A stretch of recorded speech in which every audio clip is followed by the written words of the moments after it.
Good evening. Come in, get comfortable, and let the day end. Whatever today asked of you, it's finished asking now. For the next few hours, there's nothing to solve and nothing to carry. Let your breathing slow. Let the room drift a little further away. Tonight, the story is Severus Snape's. The whole of it, beginning to end. And it is not the story you were told the first time through. A thin, badly dressed boy in a mill town, watching a girl make a flower open and close in her hand. The one friend he ever had, and the single word that cost him her, at 16, by his own mouth. A prophecy carried to the wrong man like a gift. A ruined house on Halloween, and a young man on his knees on the floor of a nursery. And then 20 years of doing the right thing, while every single person around him believed the worst of him. Because that was the price, and he paid it. Every day, without once asking for credit. We'll go slowly, from a playground in Cokeworth to a boathouse in the dark, and then all the way back through it again. Because there is a version of this life that only makes sense the second time you hear it. And none of it needs to be remembered. There's nothing here to keep. If you fall asleep somewhere in a cold dungeon or in the snow of a forest, then this did exactly what it came to do. The story is only the boat. Sleep is the shore. If these long, slow stories are the ones that finally get you under, a subscribe keeps them coming, night after night. That's the only thing I'll ask of you, and I won't mention it again. So let your head get heavy. Let your shoulders come down. They've been up all day, and they're allowed to stop now. You don't need to listen closely, or follow, or stay awake for me. My voice will simply keep going, low and even and unhurried, and you can hold on to the words or let them blur into the dark. Either one is fine. They both end in the same place. We begin then, not at Hogwarts, and not with the black robes and the cold voice you remember, but in a grey mill town in the north of England, by a dirty river, at the end of a street of identical brick houses with a chimney standing over them. There is a boy there, about 9 years old, too thin, in clothes that don't fit him, crouched in the bushes at the edge of a playground. He has been coming here for weeks. He is watching 2 sisters on the swings, and he has not yet worked up the courage to speak to either of them, and he does not know it yet. But the whole of the rest of his life is about to be decided on that patch of grass. There is a town in the middle of England called Cokeworth, and if you have never been there, you have still, in some way, seen it. It sits in a shallow valley where the land gives up trying to be countryside, and it is built of brick that was red once and is now the color of old tea. And through the middle of it runs a river that has forgotten it was ever clean. The mill stands over everything.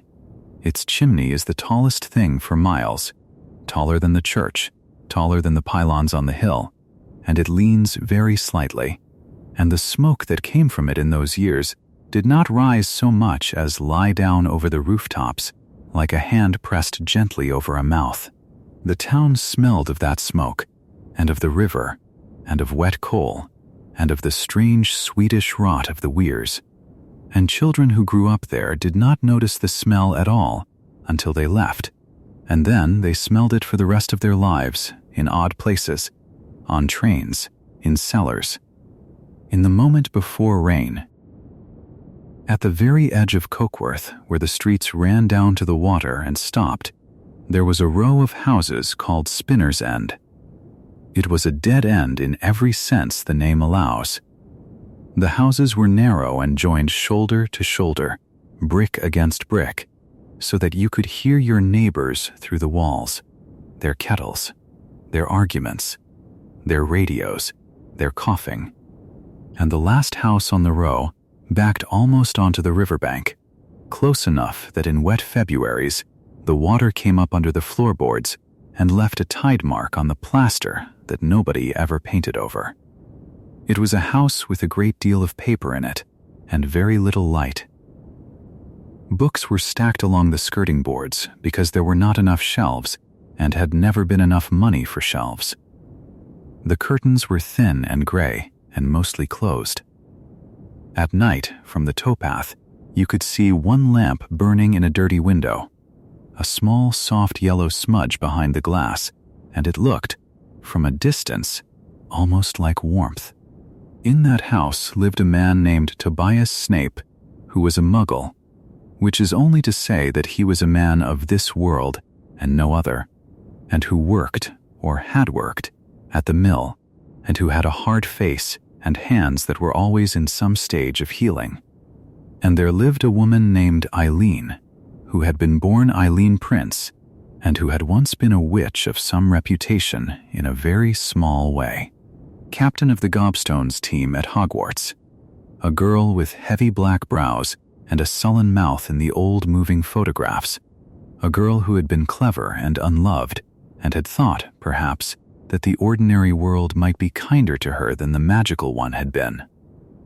She had been wrong about that. Nobody knows exactly how they met, and nobody knows what she saw in him, and it is one of the small mercies of this story that we are not required to find out. What we know is that she married him and came to Cokeworth and stopped doing magic, or nearly stopped, and that whatever she had been at 17 had been folded up and put away somewhere in that house, in a drawer, under the books, with the rest of it. They were not happy. I will tell you that plainly, and then I will not linger on it, because there is no pleasure in it, and this is a story told at the end of the day. They shouted. That is the shape the house took. A man's voice going up, a woman's voice going flat and cold underneath it, and then a silence afterwards that was worse than either. It happened over money, and over drink, and over the mill, and over nothing at all, and it happened often enough that it became simply the weather of the place, something that arrived, and passed, and arrived again. And in the middle of it, in the small room upstairs, there was a boy. His name was Severus. He was thin in the particular way that children are thin, when nobody is quite paying attention to whether they have eaten, and he had his mother's black hair, and his mother's heavy brows, and his father's sharpness in the nose and the chin, and he was always badly dressed. That detail matters more than it should. He wore things that had been made for someone else and altered by someone who did not care much about the alteration, a coat far too big for him, a shirt that might once have been a woman's blouse, trousers cut short and left unhemmed. He wore them as though daring anyone to say a word. There was a kind of defiance in him even at 7, 8, 9 years old, a hunched, watchful defiance, and underneath it, if you had bothered to look, there was a hunger so large it had no name yet. Because here is the thing about that grimy little house at the end of Spinner's End. It was miserable, and it was cold, and the boy in it was neglected in 100 small daily ways. But it was also, secretly, a house full of magic. His mother, whatever she had given up, had not been able to give up telling him.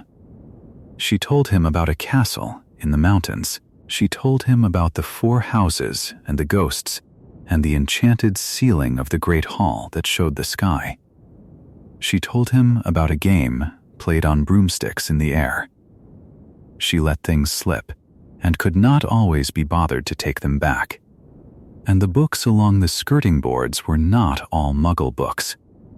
Some of them had been hers, and some of them were old, and some of them had spells in them that a child should not have been reading alone in a cold room by the light of one bad lamp, and he read them anyway, all of them, over and over, because they were the only door out of that house that he could find.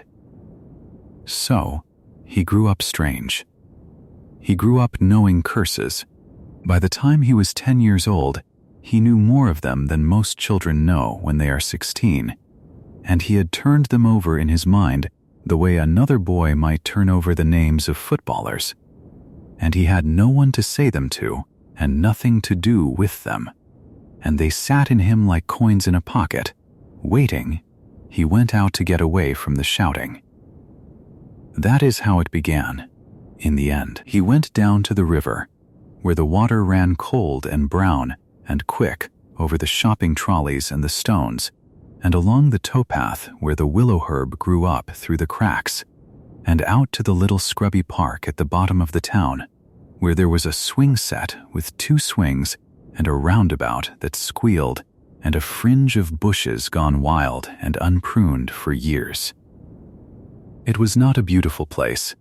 It was the sort of place that is dusty in summer and a swamp in winter and always has a crisp packet in the hedge, but it was away from the house, and the air out there did not have his father's voice in it, and that is where he saw her.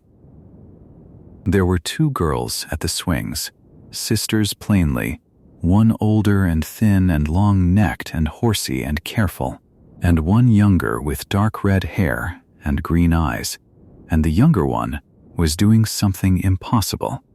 She was swinging higher than she should, and at the very top of the arc she let go, and she flew, not fell, flew, hung a beat too long in the air, with her arms out and her hair going, and her face lit up with joy, and landed laughing while her sister shrieked at her that she would break her neck and their mother would hear of it. Severus Snape, who was crouched in the bushes with the leaves in his hair and the mud coming through the knees of his terrible trousers, went entirely still. He knew what he was looking at. That was the extraordinary thing. Any other child in Cokeworth would have blinked and rubbed his eyes and decided the light had tricked him. He knew. He had read about it. He had been told about it. He had been waiting for it his whole short life, and here it was in a scrubby park at the bottom of a mill town, wearing a summer dress and getting told off by her sister. Later, the flower. She sat down in the grass with a fallen blossom in her palm, and she did not touch it with anything, and it opened and closed and opened again, its petals moving like something breathing, like something asleep, and her sister leaned in with a horrified fascination that was already curdling into something else, and told her to stop it. That word, stop, was already in Petunia's mouth by then. Stop, it isn't right. It isn't normal. He watched them for weeks. I want you to sit with that for a moment, gently, without judging it too hard. A lonely child, hidden in a hedge, watching 2 sisters play, for weeks, because he could not bring himself to walk out into the open. He learned their names. He learned which afternoons they came. He learned that the older one was called Petunia and did not like the sun on her arms, and that the younger one was called Lily and was the sort of child who talked to insects. He came every day. He crouched in the leaves in that ridiculous coat, and he watched the only magic he had ever seen, with his own eyes happening 10 feet away, in the hands of a girl his own age. And he could not speak. And he could not speak. And he could not speak. And then one day at last, he did. It went badly. Of course it went badly. He came out of the bushes with his hair in his eyes and his heart going like a bird, and he told her, with a kind of desperate pride, the way you might lay down the only card you have, that she was a witch. He had rehearsed it, you can tell. He had rehearsed the wrong thing. To him it was the highest and most beautiful fact in the world, a coronation, an announcement that she was not what this town said she was, that she belonged to the castle in the mountains and the sky ceiling and the moving stairs. To a 9-year-old girl in a park in Cokeworth, it sounded like a boy in the hedge had called her ugly. She was offended. And she said so, and she got up to leave, and Petunia took her hand and pulled her away, and looked back at him the way you look at something on the pavement. But she came back. That is the whole miracle of Severus Snape's childhood, and it is a small one, and it is enough to build a life on. She came back because underneath the offense she had heard the other thing, the true thing, the thing she had been waiting for as badly as he had. She had known she was different. She had made flowers open in her hand, and she had jumped from the top of a swing and hung in the air, and she had a sister who had begun to look at her strangely. And here at last was somebody who said the word out loud, and said it as though it were a gift and not an accusation. So she came back, and she asked him questions, and he answered them. And so began the only happy part of this story. They had summers. 2 of them. 3, the long, slow years before a child turns 11, and Cokeworth in summer was still Cokeworth. But the grass along the riverbank grew high and went to seed, and the seed heads caught the light in the evening, and if you lay down in it, you could not see the mill or the chimney or the houses at all, and there was only the sky and the sound of the water going over the weir, and the midges, and a boy in an old coat lying on his back telling a girl with red hair everything he knew about the world she was going to. He told her about the Ministry of Magic and Azkaban and Dementors. He told her about the houses at Hogwarts, and even then, even lying in the grass at 10 years old, he was already telling her that one of them was better than the others, that clever people went to Slytherin, that his mother had been in Slytherin. He told her that it did not matter that her parents were Muggles, that being Muggle-born made no difference at all, and he told her this a little too quickly, a little too smoothly, and if she had been older she might have heard the seam in it, the place where he had learned the line without believing all of it, the place where the world he came from had put a hand on him already. But she was not older. She was 10, and she loved that grass and that river and that strange, serious boy who knew everything, and she believed him. They were not, I think, in love. That is a thing the world says afterwards, tidily, and the truth was softer and stranger than that. They were 2 children who had each found the only other person for miles who was made of the same material. He had someone to talk to. Do you understand what that meant, in that house, at that end of that street? He went home in the evenings to the shouting and the thin curtains and the lamp in the dirty window, and he carried her with him like a coal in his pocket, and it kept him warm.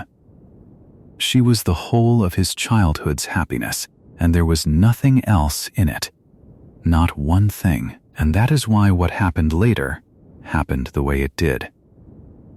There was also Petunia.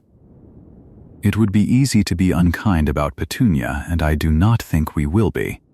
Tonight, she was a child too. She had a little sister who could do impossible things, and a strange grubby boy who followed her sister about, and she was on the outside of it, and she could feel the door closing, and so she did something quietly brave and quietly heartbreaking. She wrote a letter. She found out where to send it, nobody knows quite how, though a certain boy in a certain hedge may have talked more than he should have, and she wrote to Albus Dumbledore himself, and she asked him, please, to let her come too. He wrote back. That is the part that undoes you. He wrote back to a little girl in Cokeworth, kindly, at length, and told her, as gently as such a thing can be told, that it was not possible. And she kept the letter, and she told nobody. Except that Severus knew. He had seen the reply come. He had, by his own admission and to his own lasting cost, read it. And he kept it to himself for a while, the way you keep a stone in your shoe. And then one day when Petunia had been cruel to him, and she was cruel, she called him a name that stuck. She made him ashamed of his coat and his street and his mother. He took that knowledge out and used it. He told Lily. He told Lily that her sister had begged to be let in, had written and pleaded and been refused, and he told it laughing, and he told it in front of Petunia, and he watched her face go white and then red, and for one moment he had won. He never won anything again after that. Not really. That is the shape of him, if you want it early. A boy who was given very little, who found one good thing, and who could not stop himself reaching for the small, ugly victory, even when it cost him the large, beautiful one. Lily was angry with him. Petunia hated him for the rest of her life, and hated her sister a little too, because that is what happens to shame when it has nowhere else to go. And the river went on running over the stones, and the grass went on growing, and it was mended, mostly, the way things are mended between children, but there was a hairline in it now. Then the letters came, the real ones, the ones for them, and he had what he had wanted since he was old enough to want anything, an escape. You cannot overstate his hunger for it. Hogwarts was not a school to Severus Snape. It was the far side of a wall. It was the place where his mother's world still existed, where nobody had heard the shouting through the brick, where his coat would not matter because everyone would be in the same black robes, where the things he knew, the curses, the spells, all those coins in his pocket, would finally be worth something. He counted the days. He probably counted the hours. And then the 1st of September, and King's Cross, and the great scarlet engine, and the smoke, and the noise, and a boy from Spinner's End walking down a corridor with a red-haired girl and finding an empty compartment, and the train pulling out, and the city thinning into fields, and the long, slow sway of it, side to side, hour after hour. North, she was crying. She had left Petunia on the platform without a proper goodbye, and she cried, and he tried to comfort her and made it worse by saying, so what? Who cares about her? And then he tried again, and he talked about Slytherin, and how they would be brilliant, and he was almost for a moment happy, and there were 2 other boys in that compartment, and one of them laughed. It was such a small thing, a boy with hair that stuck up at the back, lounging, laughing at the word Slytherin. A boy with elegant dark hair saying that his whole family had been Slytherin and he would rather not be. Thank you. James Potter and Sirius Black, 11 years old, funny, easy, rich, loved, and Severus, who had been given so little and had one thing. Said the wrong thing about Gryffindor, about brawn and brains, and they turned on him the way that boys like that turn, lightly, without effort, without even needing to try, and one of them asked him where he thought he was going, seeing as he was neither, and they laughed him out of the compartment. And Lily went with him, because she was Lily, and because they had tripped him, and because she was angry, but she went with him, with her face already turning, already carrying the first faint print of a doubt.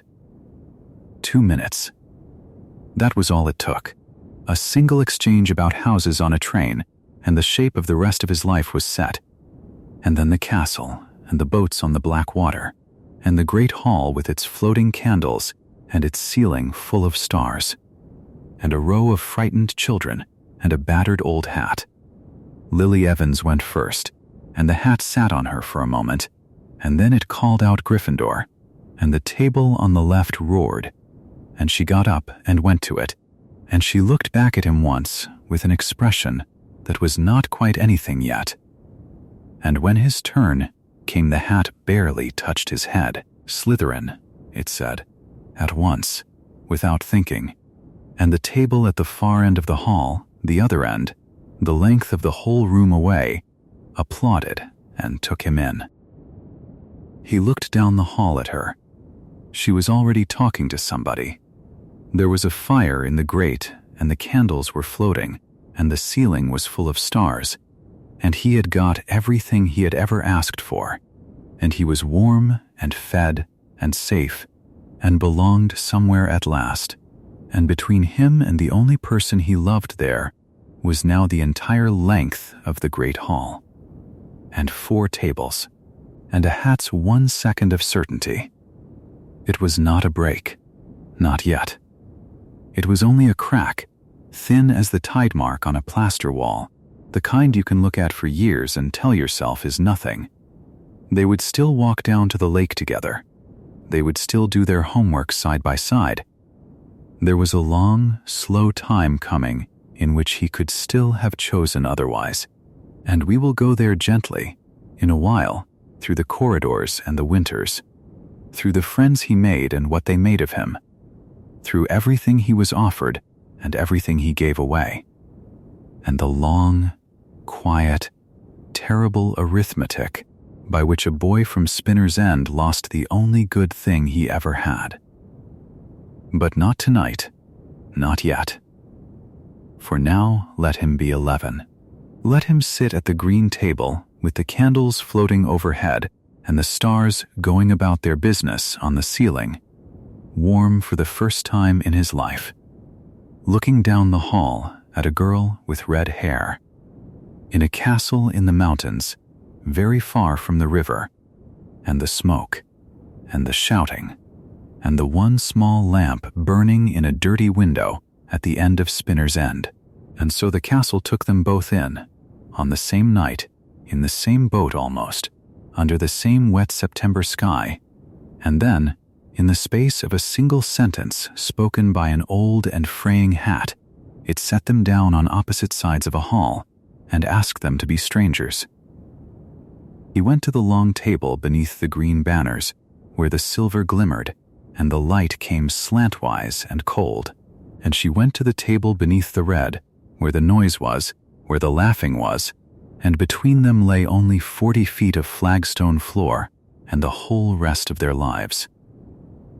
He watched her from where he sat. He had promised her, on that hillside, in that scrap of a park, that it would not matter, that houses were only houses and sorting was only sorting. And he had believed it when he said it, and he went on believing it for a long time afterwards, in the way that a person believes a thing because the alternative is unbearable, rather than because the evidence supports it. But the castle had a slow patience about these matters. It did not tear friendships apart. It simply set out, year after year, 1,000 small reasons why 2 children might drift, and waited to see whether they would take them. And for years, they did not. That is the part of the story that gets forgotten, because of how it ended, but it deserves to be said plainly, and kept. The friendship survived. It survived the tables and the banners and the sniggering. It survived being unfashionable. They found each other in the corridors between lessons, in the stone galleries where the light came down in dusty columns and the portraits dozed in their frames, and they walked together, heads bent, arguing the way that only close friends argue, about spells and about teachers and about nothing at all. They sat by the lake in the good weather, on the grass that ran down to the water, where the great beech tree stood with its smooth gray bark and its roots gone knuckled and bare from a century of students leaning against them, and she would lie back and shut her eyes against the sun while he talked, and he would talk more than he ever talked anywhere else in the world, because she was the only person who had ever listened to him without deciding first what he was. They shared the walk down from the castle at the end of terms. They went home on the same train. For 5 years, whatever the tables said, whatever the houses said, there was a boy, and there was a girl, and there was a thing between them that neither the green nor the red had any say in. But he was changing, all the while, in the dark and quiet way that things change when nobody is watching closely enough. The dungeons suited him. You should understand that they truly did suit him. It was not a punishment. It was a homecoming. He liked the cold of them, the low ceilings, the green underwater light that came off the lake through the deep windows, the smell that never left the potions classroom, that smell of damp stone and simmering roots, and something faintly metallic underneath, like a coin held too long in the hand. Down there, for the first time, he was good at something in front of other people, and they had to see it. He was better than good. He had the kind of talent for potions that cannot be taught and can barely be explained. A sort of feel for the thing, the way certain cooks know without measuring, and where the other children followed the printed instructions like a rope through a dark room. He read them once and saw immediately where they were clumsy, where they were timid, where they were simply wrong. So he corrected them. He had a second-hand copy of Advanced Potion Making, battered, foxed at the edges, its spine soft as cloth, and he took his quill to it. In the margins, in a small cramped hand that leaned hard to the left, he wrote what the book should have said. Crush the bean with the flat of a silver blade instead of cutting it. Add the ingredient counter clockwise. Half the stirring. Twice the sloth's brain. Small heresies, one after another, and every one of them worked. The margins filled up. The white spaces between the printed lines went gray with his corrections, and then the corrections crept over the printed words themselves, until the book was less a textbook than a conversation between a boy and the man who had written it badly, and the boy was winning. And when the potions ran out of room, he wrote spells instead. That is the part that ought to make you sit up a little, even at this hour, even under the blanket, because inventing a spell is not a thing that school children do. It is not a thing that most grown wizards ever do. It is closer to composing than to learning. You must hear the shape of the thing before it exists, the incantation and the movement of the hand and the intention all at once. And then you must be right, because being wrong with a spell of your own making has consequences that have no name yet. He did it in a bedroom in a soot-black terraced house and in a four-poster in a cold green dormitory, and he did it for fun. A charm to hoist a person into the air by the ankle. A charm to seal a mouth shut, and, in time, other things, worse things. Things that opened a body the way a knife opens a letter. He wrote them out in his margins with the little notation of a boy pleased with himself, and at the front of the book, on the inside cover, he wrote a name for himself. Because a person who makes things wants a name to put on them. He took his mother's maiden name, the only inheritance she had left him that he cared to carry, and he took the word for what he was, half of one world and half of the other, and he put them together, and he signed himself the Half-Blood Prince. There is something unbearably young about it. A boy alone, giving himself a title, because nobody else was going to, and the dark arts came to him the same easy way. He arrived at that school knowing more curses than most of the 7th years, and he learned faster than anyone had any right to, and it must be said honestly that he loved them. Not in the way of a person seduced against his better judgment, in the way of a musician who finds his instrument. They were intricate, and they were secret, and they were his, and best of all they made him, at last, worth taking seriously. And so he was taken seriously. The older boys in his house noticed him. Avery, Mulciber, others whose names have gone quiet since. They had money, and they had names, and they had that easy, drawling certainty that comes of never having wondered whether you belonged. and they had never had the least use for a shabby half-blood from a mill town, except that this one knew things, and could do things, and would show them how. They wanted him. Nobody had ever wanted him. And he went to them the way a cold man goes to a fire, without asking very much about what was burning. She saw it. Of course she saw it. She had known him since before the castle. She had known him when he was a small, unwashed boy in a coat too big for him. And she watched the crowd gather around him, and she did not like what she saw in their faces. She told him what they were. She told him what they did, the things they did to people for entertainment, the dark, cruel foolery that he waved away as nothing, a joke, a laugh, nothing that need concern her. She told him that his friends were rotten, that they were going the way of a great many young men in those years, and that if he went with them, he would not come back the same. And he did not hear her. That is the plainest and saddest fact of those years, plainer than anything that happened by the lake. She warned him kindly, and then she warned him sharply, and then she warned him with a kind of desperation, and every single time he explained it away, and every single time she believed him a little less, and he could not see that he was spending something that would not last forever, that each warning refused was a coin out of a purse that was not bottomless. And there was Potter. It is impossible to tell this without him. James Potter had everything that had been withheld: the money, the parents who adored him, the face, the ease, the broomstick, the friends who thought he hung the moon. He was clever, and he was funny, and he was, at 15, an arrogant bully.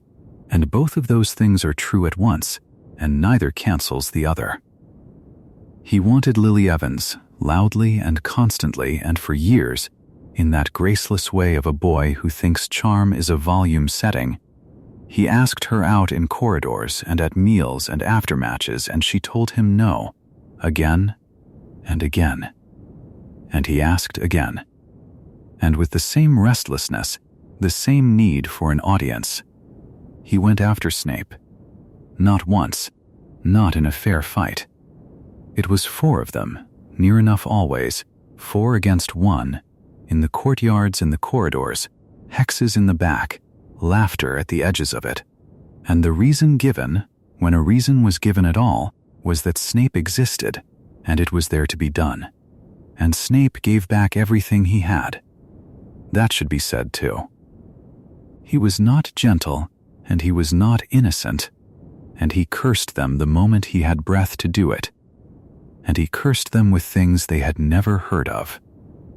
But there were 4 of them, and there was 1 of him, and over the years the arithmetic of that does something to a person.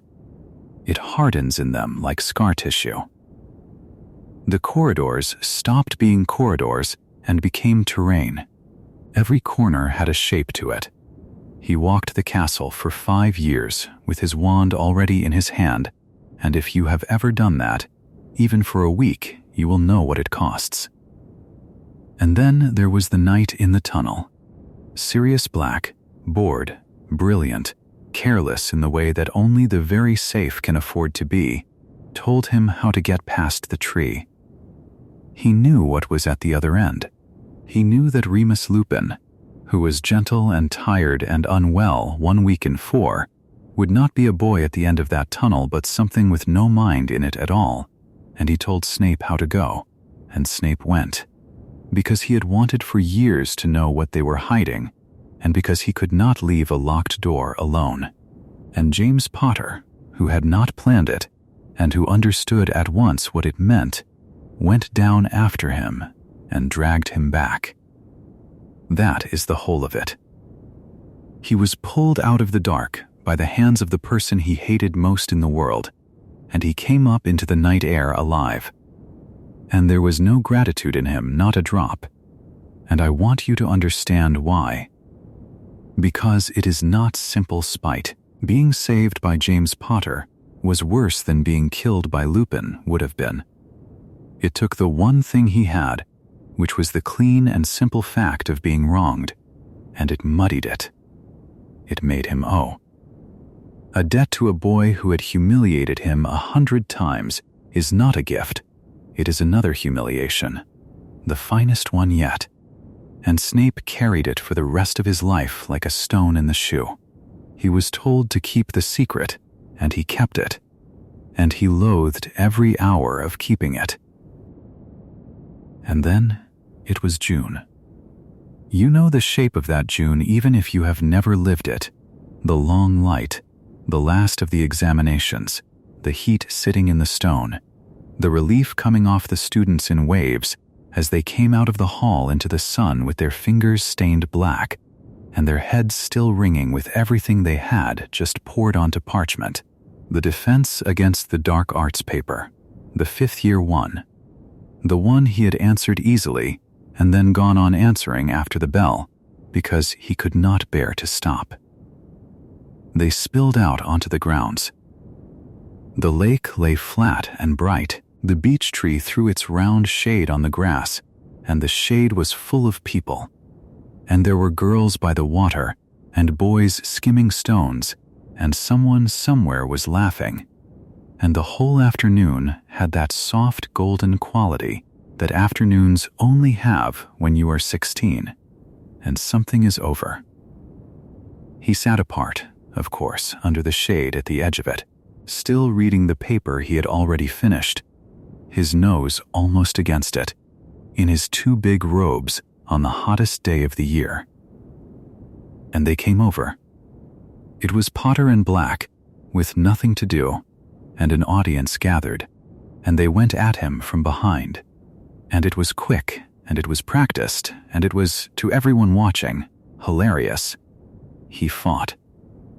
He got a cut in, and then he was in the air, upside down, hanging by his ankle from a spell of his own invention, his robes falling down over his head in front of the entire school on a summer afternoon, and everyone laughed. Everyone. That is not an exaggeration for effect. It is simply what happened.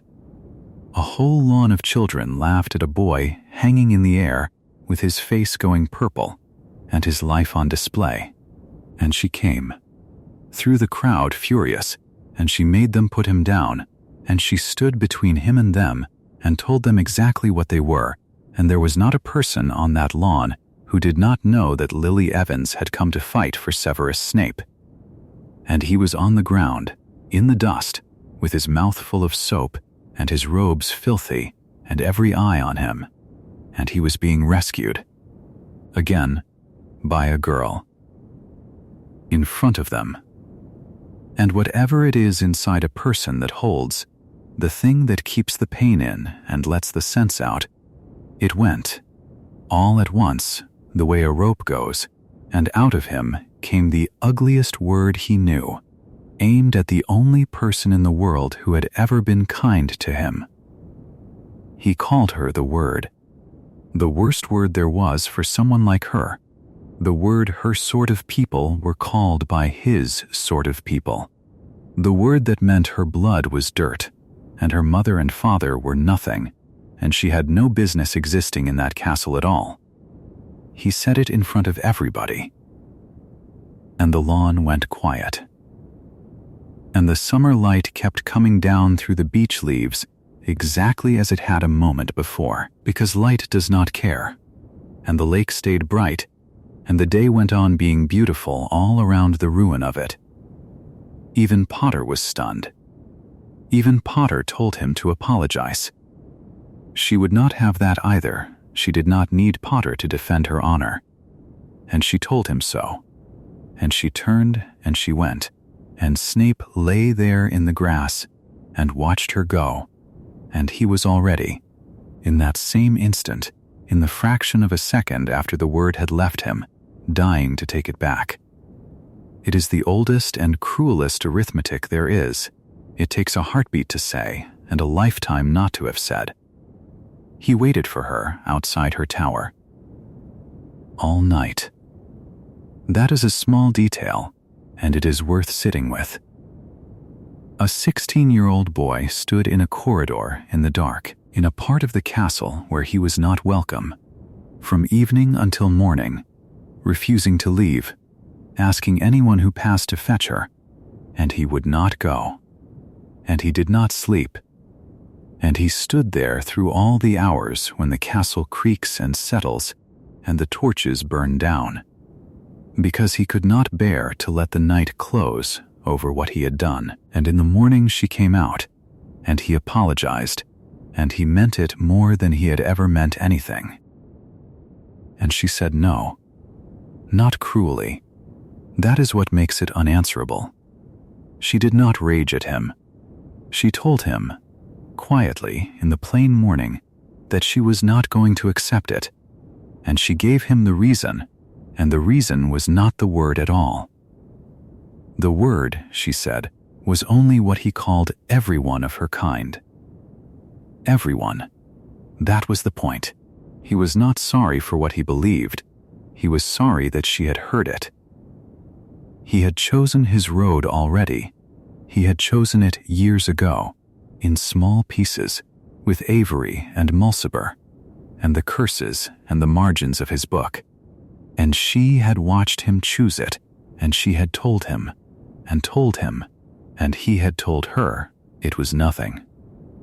And now here he was, in a corridor at dawn, asking to be forgiven for being seen. She could not make an exception of herself. If the word was for her sort, then it was for her, whatever he wished. That was all.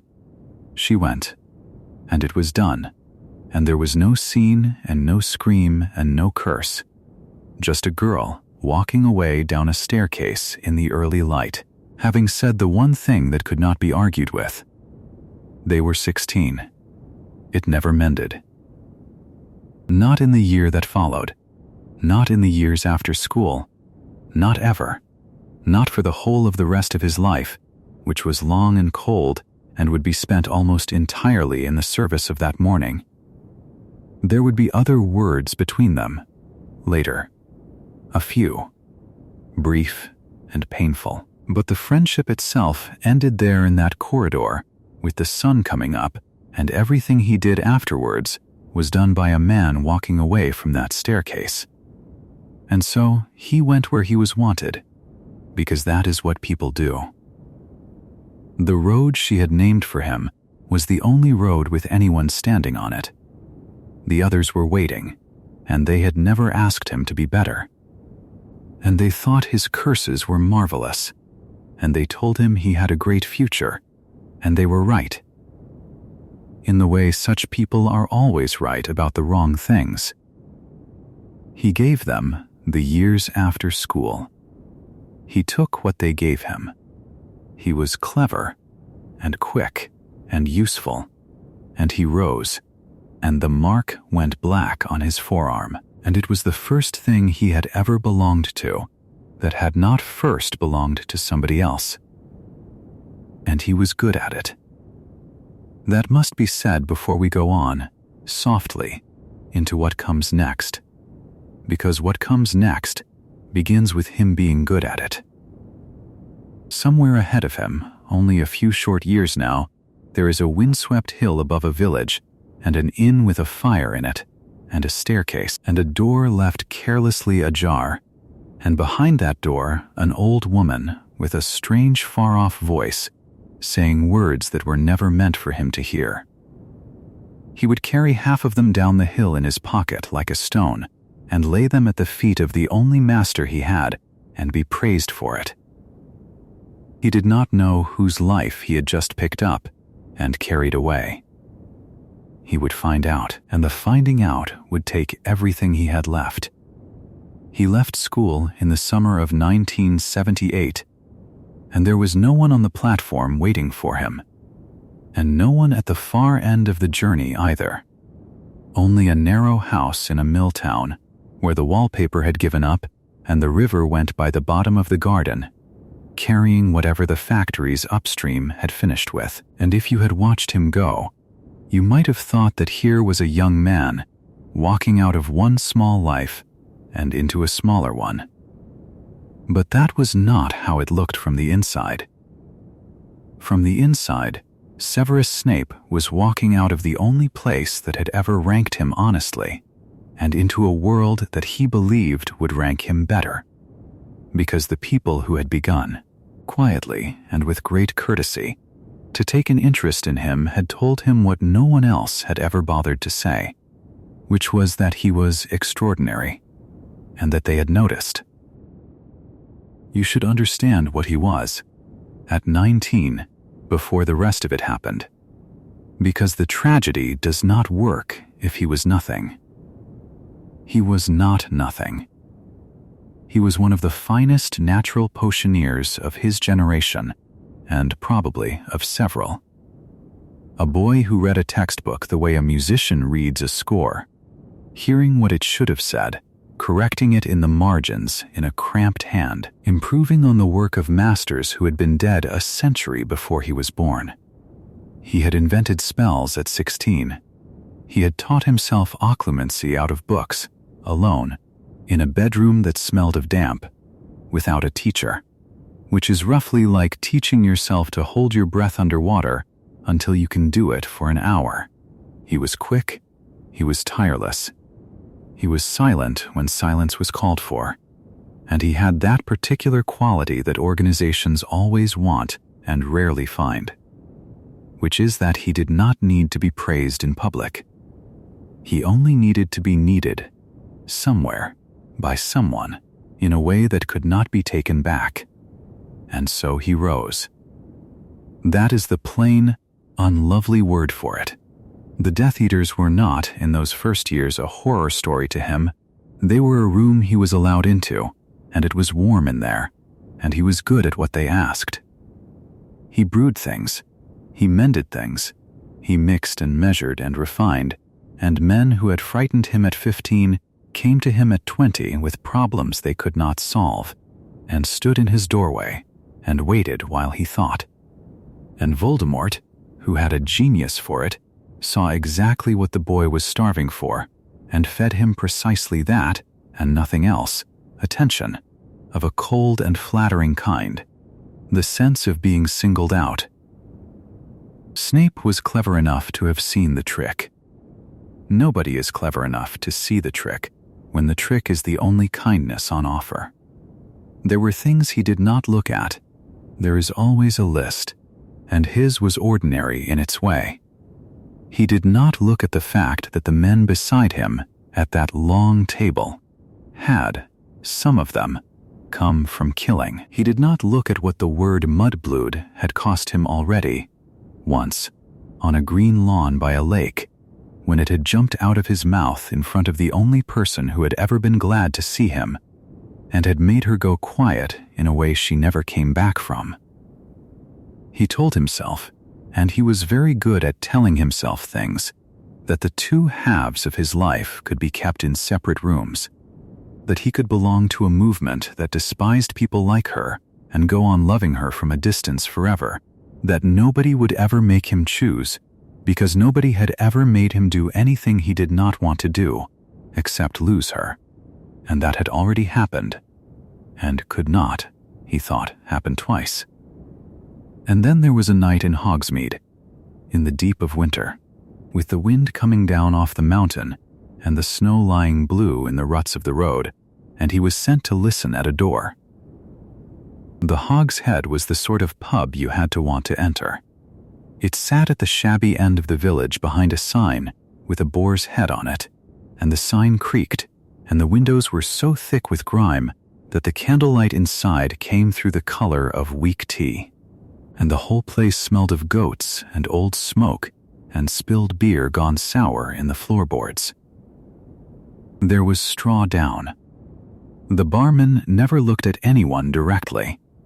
It was the kind of pub where the price of a drink was that no one asked you your name, and for that reason it had always been useful to people like the ones Snape now worked for. And on that night, the useful thing was that a candidate for a teaching post at the castle was upstairs being interviewed, and Snape had been told to find out what was said. Picture him on the stairs. It is important to picture him small, not a general, not a monster.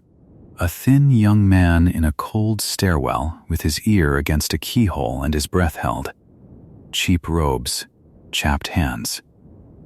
The wind going along the outside of the building and finding all the gaps in it, and the murmur of two voices on the other side of a door that did not fit its frame. He was doing what he had always done, which was to gather what other people had and bring it back and be thanked for it. It was, in his own head, hardly a crime at all. Then the woman's voice changed.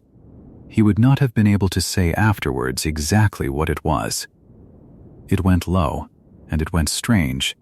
It lost whatever had been ordinary and rather silly in it a moment before, and what came through that keyhole was not conversation any longer, but something being said out of a great distance.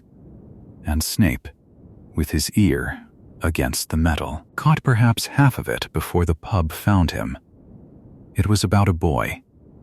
It was about a child not yet born, who would be born at the very end of July, as July was dying, to parents who had already stood against the Dark Lord 3 times and lived, and who would have a power the Dark Lord did not know of, and who would be able to do what no one else could do. That was what he heard, or nearly that. Then there were hands on him, and the barman had him by the collar, and he was thrown out into the snow before the voice on the other side of the door finished the sentence that would have told him that the boy and the Dark Lord could not both live, that one of them would have to end the other, that this was not a promise of a weapon, but the shape of a death. That part he did not hear. Half a prophecy is worse than none, and he did not know it, and he ran. He ran, and he was pleased. Let that sit for a moment, because it is the hinge of everything that follows. He was pleased. He had something. He went to his master and he laid it down like a cat laying a bird on a doorstep, this scrap, this half of a thing, and he was praised for it. And he glowed under the praise the way he always did, and there was not one instant, not one, in which he asked himself whose child it might be. Why would he? Children were an abstraction. There were people in the world who were about to be told that a baby existed who might undo the Dark Lord, and those people were not, in Snape's imagination, anybody's parents. They were nothing. They were the kind of nothing he had been taught to see, and he had learned that lesson very well, and it had cost him nothing to learn it, and now it would cost him everything he had. The Dark Lord thought about it for months. That was the thing nobody understood afterwards, that it was not immediate, that there was a long stretch of ordinary time in which the machinery turned quietly, and Snape went about his work, and slept, and ate, and did not know. There were 2 children who fitted. 2 boys born as July ended, to parents who had defied him 3 times. One was the son of a pure-blood family, and one was the son of a Muggle-born mother, and Voldemort, who could not stop being what he was even when it was killing him, looked at the 2 and chose the half-blood, chose the boy who was most like himself, and in choosing, marked him. And the mother of that boy was Lily Evans. Snape learned it the way you learn anything in a place like that, sideways, from someone who had no idea what they were handing him. And the world did not shake. That is what people always get wrong about the worst moments. Nothing shook. He was standing somewhere very ordinary, and he heard a name, and the floor simply was not there anymore. And he kept standing. Because there was nothing else to do with a body once the thing holding it up has been removed. The Potters. Her. The bird he had laid so proudly on the doorstep had been her life all along. He had carried it in his own 2 hands, and given it away, and been thanked. And it had been her. It had been her the whole time. He did the only thing he could think to do first, and it tells you where he still was that this was first. He went to Voldemort, and he begged. Not for the child. He did not care about the child, not then, and he never pretended otherwise afterwards, and that unlovely honesty is one of the few clean things about him. Not for the man. He would have handed the man over himself and slept well. He begged for the woman, and he was granted her. In a manner of speaking, he was told, generously, that she need not die, that if she stood aside she might be spared, that a favor of a sort could be extended to a servant who had been useful. And Snape, who was the cleverest young man of his year, knew even as he was thanking him on his knees that this was worth nothing at all, that Lily Evans would not stand aside from her son's cot for anything in this world or the next, that he had been handed a promise made of paper by a creature who did not understand that there existed people who would not step out of the way. So he did the thing that ended one life and began another. He went to Dumbledore. It was a black hilltop, in the dark, in the cold, and the wind up there had come a long way over open country with nothing to break it, and it went through robes and skin and got into the bones and stayed. There was no light but what the stars gave, and the grass was flattened and hissing, and Severus Snape, who had held himself apart and controlled and careful since he was a small boy in a loud house, stood in that wind and came apart entirely. He begged. He did not bargain first. He begged, and he was told at once and without mercy exactly what he was, that he had brought this, that the prophecy had come out of his own mouth into his master's ear, that the woman he was weeping for was in her house tonight because of him. And when he had heard that, he asked for her to be hidden, only her. And the old man looked at him with a contempt so total that it went almost past anger into pity, and asked him what about the husband and what about the child, and Snape, who was past shame, past any performance, said, "Hide them all. Hide them all." And the wind took it. Then Dumbledore asked him what he would give in return. And Snape said anything. He said it the way a man says it when he has already lost and knows it, when there is nothing left in his hands to bargain with but himself. And the word went out of him into the dark and was not taken back for 19 years. Anything, it is the shortest sentence in his story, and it is the whole of him. The rest was out of his hands, and there is a particular cruelty in that. Everything was done that could be done. The Fidelius charm was laid over the cottage in Godric's Hollow, and it is a beautiful piece of magic, that one. A secret hidden inside a living soul, so that the house could be there and not be there, so that a man could stand at the gate and see nothing but a hedge and empty air, so that no torture and no cleverness and no accident could ever pull it out of the world again as long as the one who held it kept faith. It could not be broken. It was never broken. It was only given away, freely, by the small gray friend they had chosen precisely because no one would think him worth choosing. And Peter Pettigrew walked into a room and set the secret down on a table, and it had nothing to do with Severus Snape at all. That is the part that is hardest to hold. He had done the thing that armed the killer, and then someone else, for reasons of his own, opened the door, and there was no way to divide the guilt that made any sense, and so he took all of it, forever. Because taking all of it was the only shape his mind could make of it. Halloween, 1981. Turnips with candles in them along the lane, and children out in the dark in bedsheets, and the ordinary happiness of a small village that did not know what had come through it. The house at the end of the road had its top floor blown apart, and it stood open to the sky, and the cold came in, and the smell was of plaster dust and burnt wood, and the wet green smell of a garden at the end of October. He came too late. He was always going to come too late. There had never been a version of that night in which he did not. He went through a broken door into a hall where the hall light was still burning, and everything was still where the living had left it. James Potter was at the foot of the stairs. Snape did not stop. He went up, through a silence so complete that he could hear his own coat against the wall, and there was a sound in that silence, high and thin and endless, a baby crying somewhere above him, and it went on, and it did not stop for anything.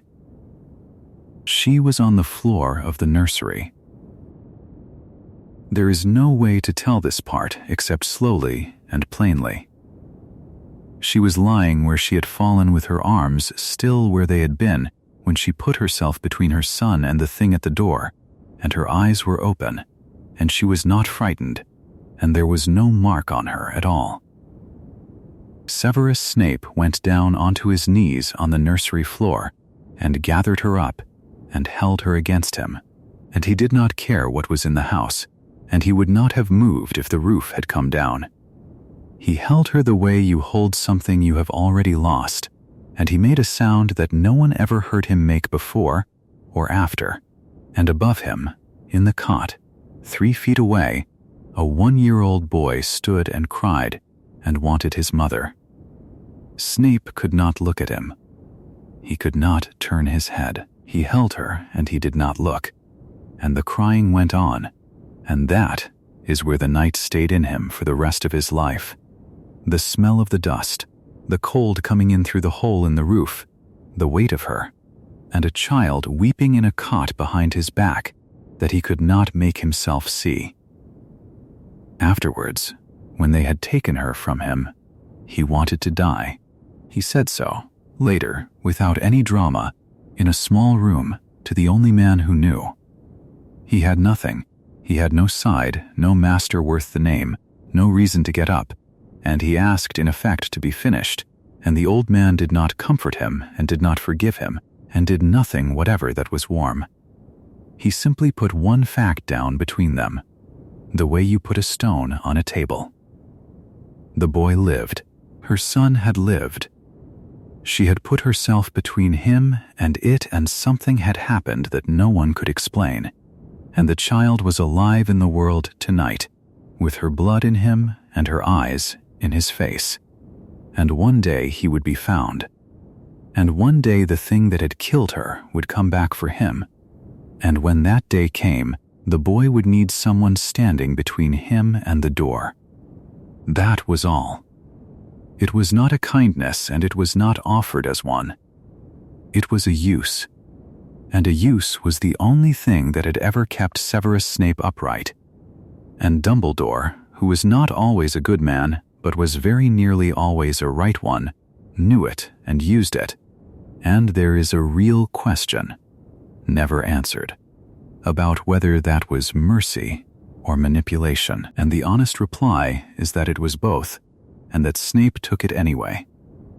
So he agreed to live.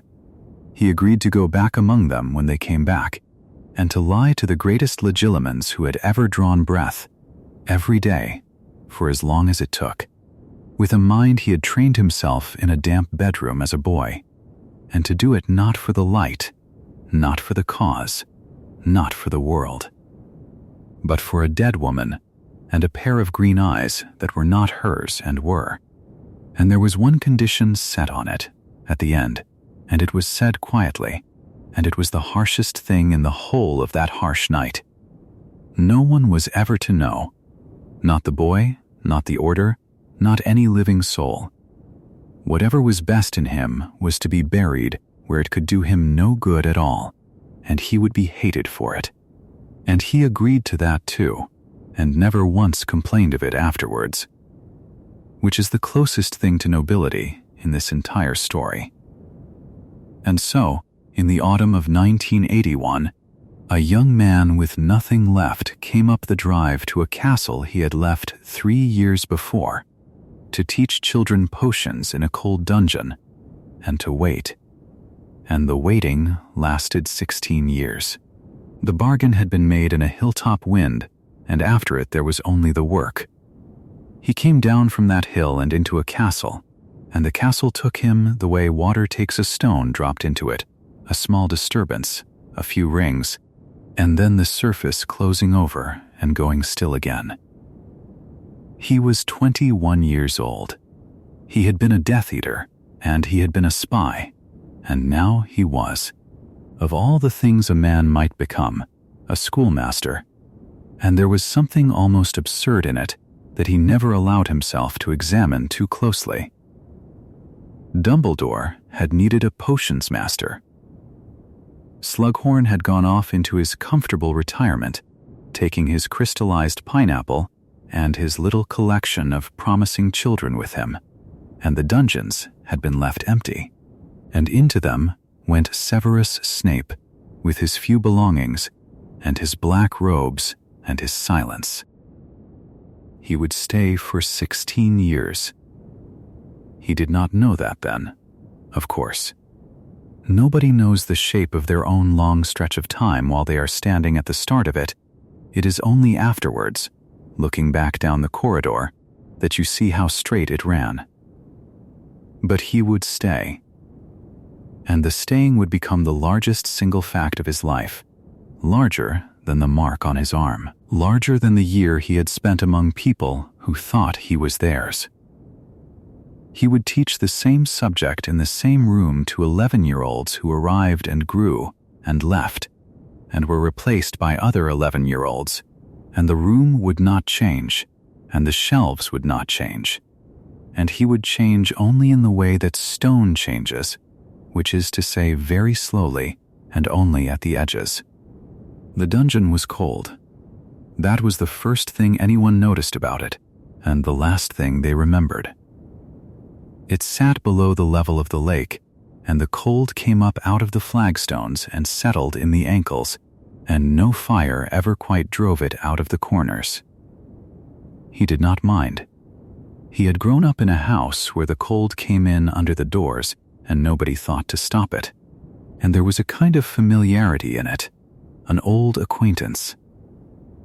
He liked, too, what the cold did to the work, the way a low, steady temperature kept certain infusions honest, the way the damp air held the smell of the room together, the compound green of it, sage and rot and copper, and something faintly sweet that no student ever managed to name. The walls were shelved from floor to ceiling, and on the shelves stood the jars. Hundreds of them. Rats' tails in brine and shriveled figs, and lassoing flies packed dense as sand, and things that had once swum and now hung suspended in fluid, gone the color of weak tea, turning very slightly when the room was disturbed. He knew each jar. He knew which had been there since Slughorn's time, and which he had filled himself, and the ones he had filled himself were arranged the way he wanted them, by property rather than by kind. A private order that no one else could read. Sometimes in the evening, with the students gone and the candles low, he would walk the length of the shelves with a cloth and turn the jars a quarter turn so their labels faced out true, and it was as near as he came to a comfort. He was feared. He arranged to be feared, and it is worth being honest about that, because it would be a kindness to him to pretend otherwise, and he never asked for kindness. He could have been merely severe. Instead, he learned exactly where the soft place was in each child, and he learned to put his thumb on it, quietly, in front of the others, with a voice that never rose. He worked out early that a whisper carries further in a silent room than a shout, and he made his rooms silent. He would move between the desks while they worked, and stop behind a shoulder and say nothing at all. And the not saying was worse than anything he might have said. There was a cruelty in him that had been folded and pressed for years, and it found, in a classroom, a use. Why? He would not have answered that, and no one asked. But consider what he was doing with his days. He was waiting to be found out. Every man he had ever knelt beside was either in Azkaban or walking free in expensive robes telling lies about curses, and either way they knew his face. And one day the sky would go dark again, and they would come looking. A man in that position cannot afford to be liked, because liking is a door, and a door can be opened from the other side. Contempt is a wall. He built the wall out of the only bricks he had, which were his tongue and his silence and the thing in his face that made children go quiet, and then he lived behind it, and after a while he could not remember which side of it he was on. And yet, this is the part that is easy to lose. He was head of Slytherin, and he was, in that particular narrow way, good. They came to him, his snakes. The ones nobody else wanted. The clever, hard ones, and the frightened ones, and the ones whose fathers had been in the papers, and the ones whose fathers had been in the same room as him with a mask on, and he took all of them without a flicker. He did not ask them to be better than they were. He defended them past the point where defending them was reasonable, and every other head of house knew it and resented it, and he let them resent it. He would take points from Gryffindor for breathing, and he would not take a single one from his own for far worse, and he did this openly, without embarrassment, because a house that is protected by its head will follow that head, and he needed, in his bones, to be followed by someone. In the common room under the lake, with its green light and its water shadows moving on the ceiling, he would appear in the evenings and stand a moment and say what needed saying and go. The younger ones were terrified of him. The older ones, some of them, understood that the terror was the shape his protection took, and they were not entirely wrong. The staff room was another country.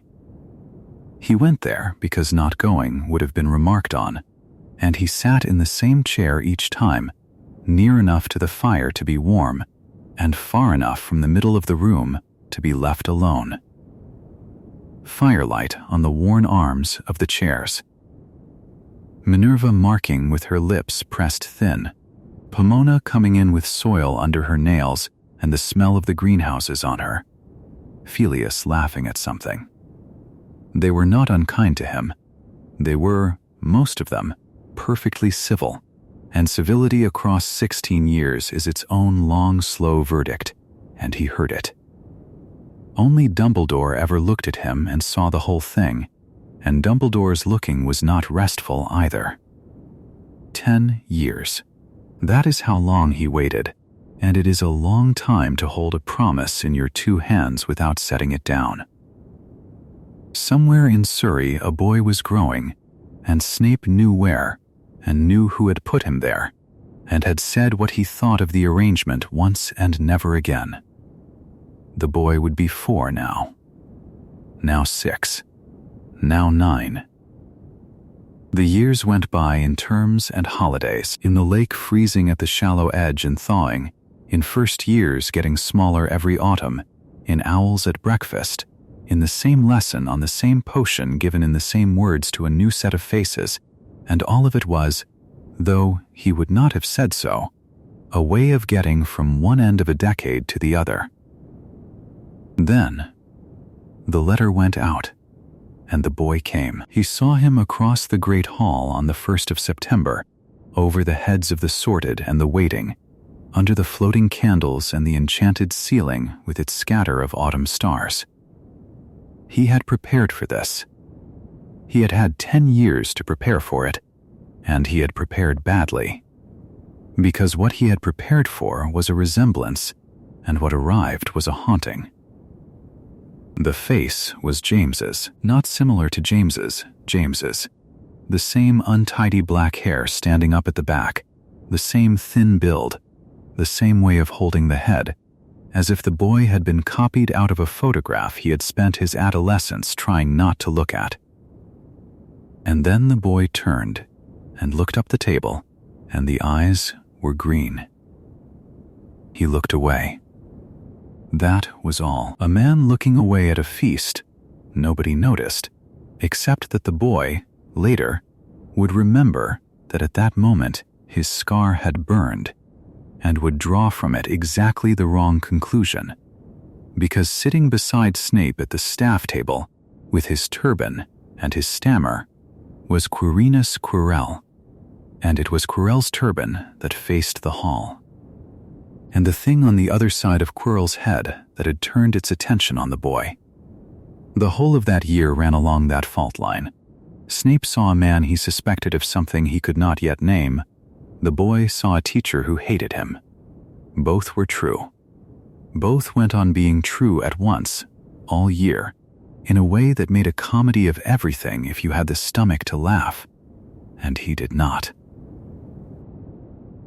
He was vile to the boy in that first lesson, deliberately, thoroughly, in front of everyone, on subjects the boy could not have known, asphodel and wormwood, bezoars, monkshood, and it does no good to pretend it was strategy, because it was not, or not only.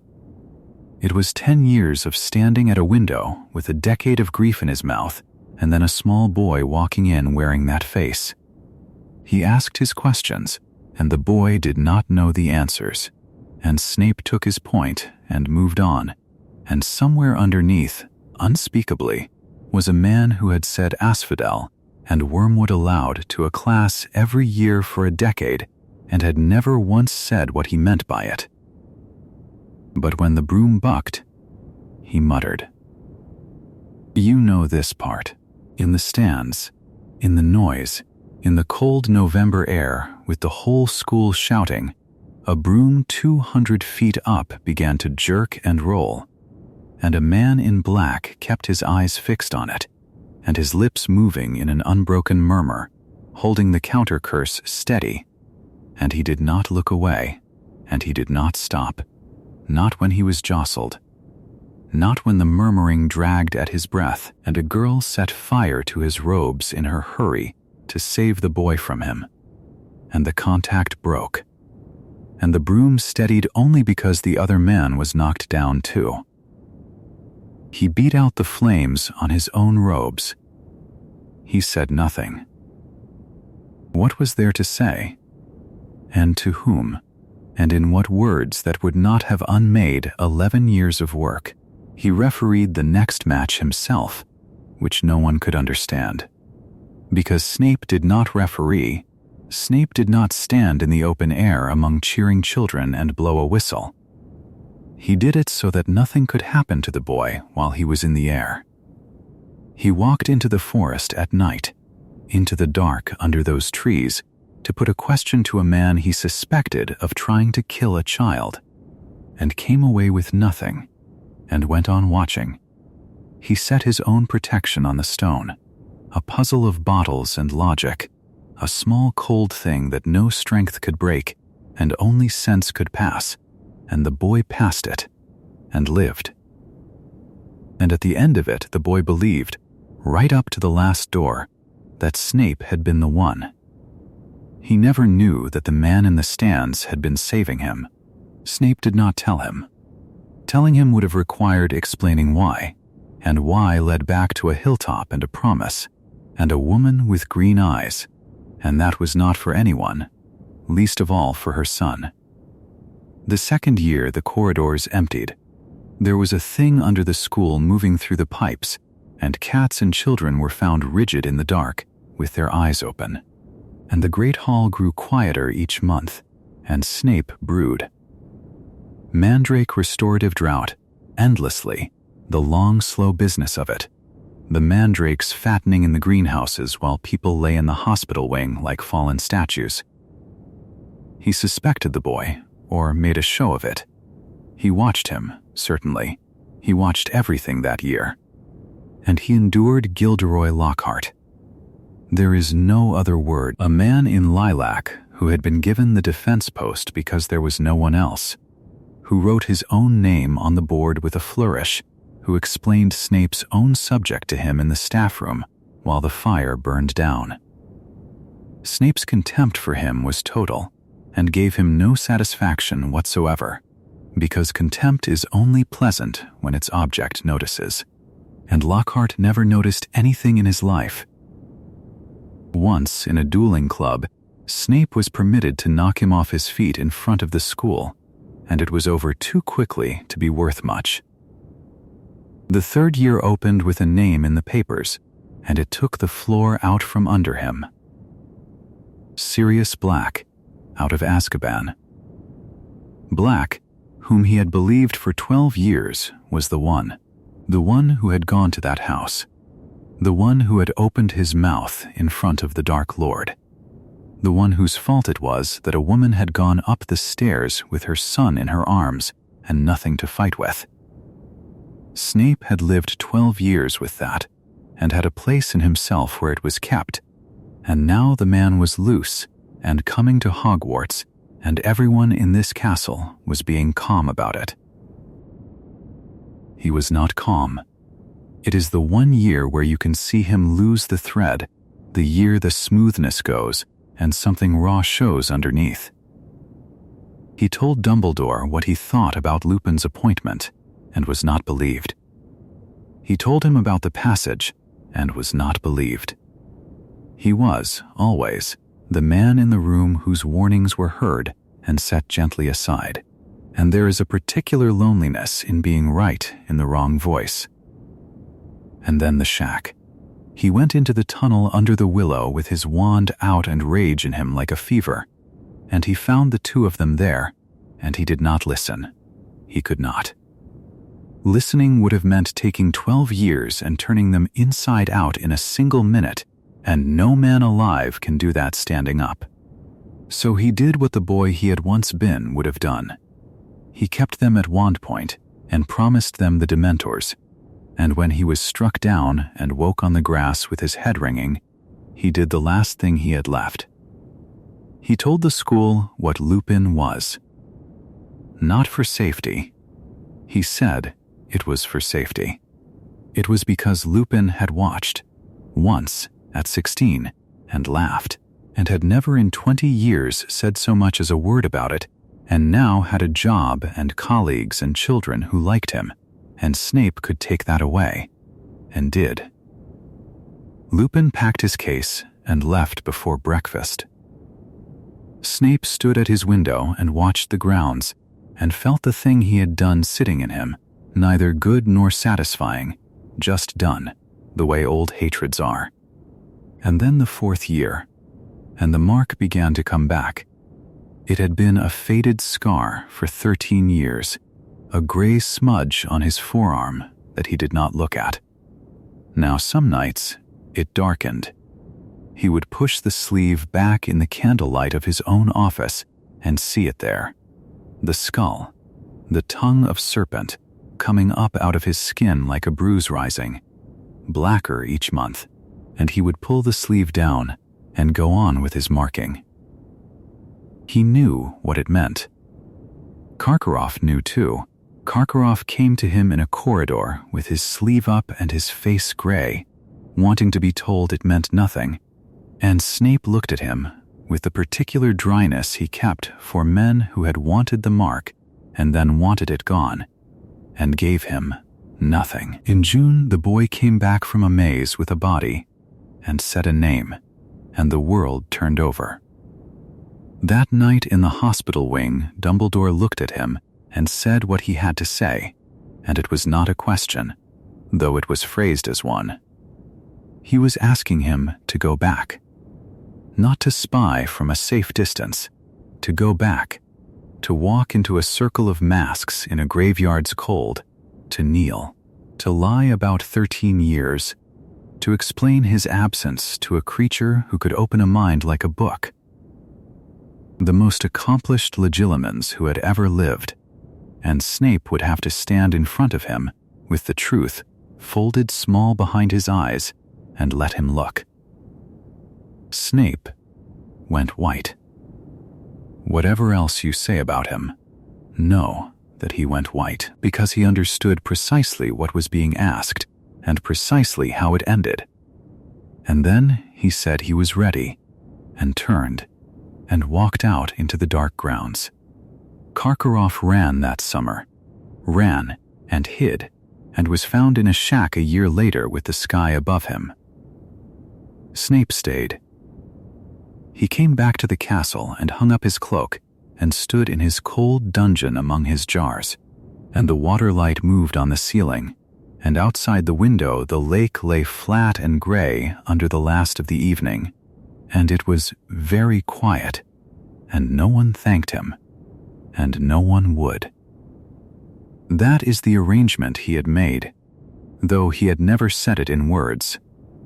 He would keep them all, the boy with the wrong face and the right eyes, and the ones who despised him in the corridors, and the ones who wrote to their parents that Snape was foul, and none of them would know, and the not knowing was not the cost of the work. It was the work. A man can carry that. He carried it. And now there would be others in it with him, in a shabby house in London with a fire lit, and old friends of hers around a table who would go quiet when he came in, and he would take his seat among them, and say his piece, and leave first. The Triwizard Tournament ended not with a cheer, but with a silence that settled over the castle like snowfall, and in the small hours of that night, in a room off the hospital wing, where the lamps had burned low, and Cedric Diggory's parents were weeping somewhere down the corridor, Severus Snape rolled back his left sleeve and showed Cornelius Fudge what was written there. The mark had returned. It was black and clear against the pale skin of his forearm, no longer the faded scar it had been for 13 years, and it burned, and everyone in that room understood what it meant except the Minister for Magic, who chose not to.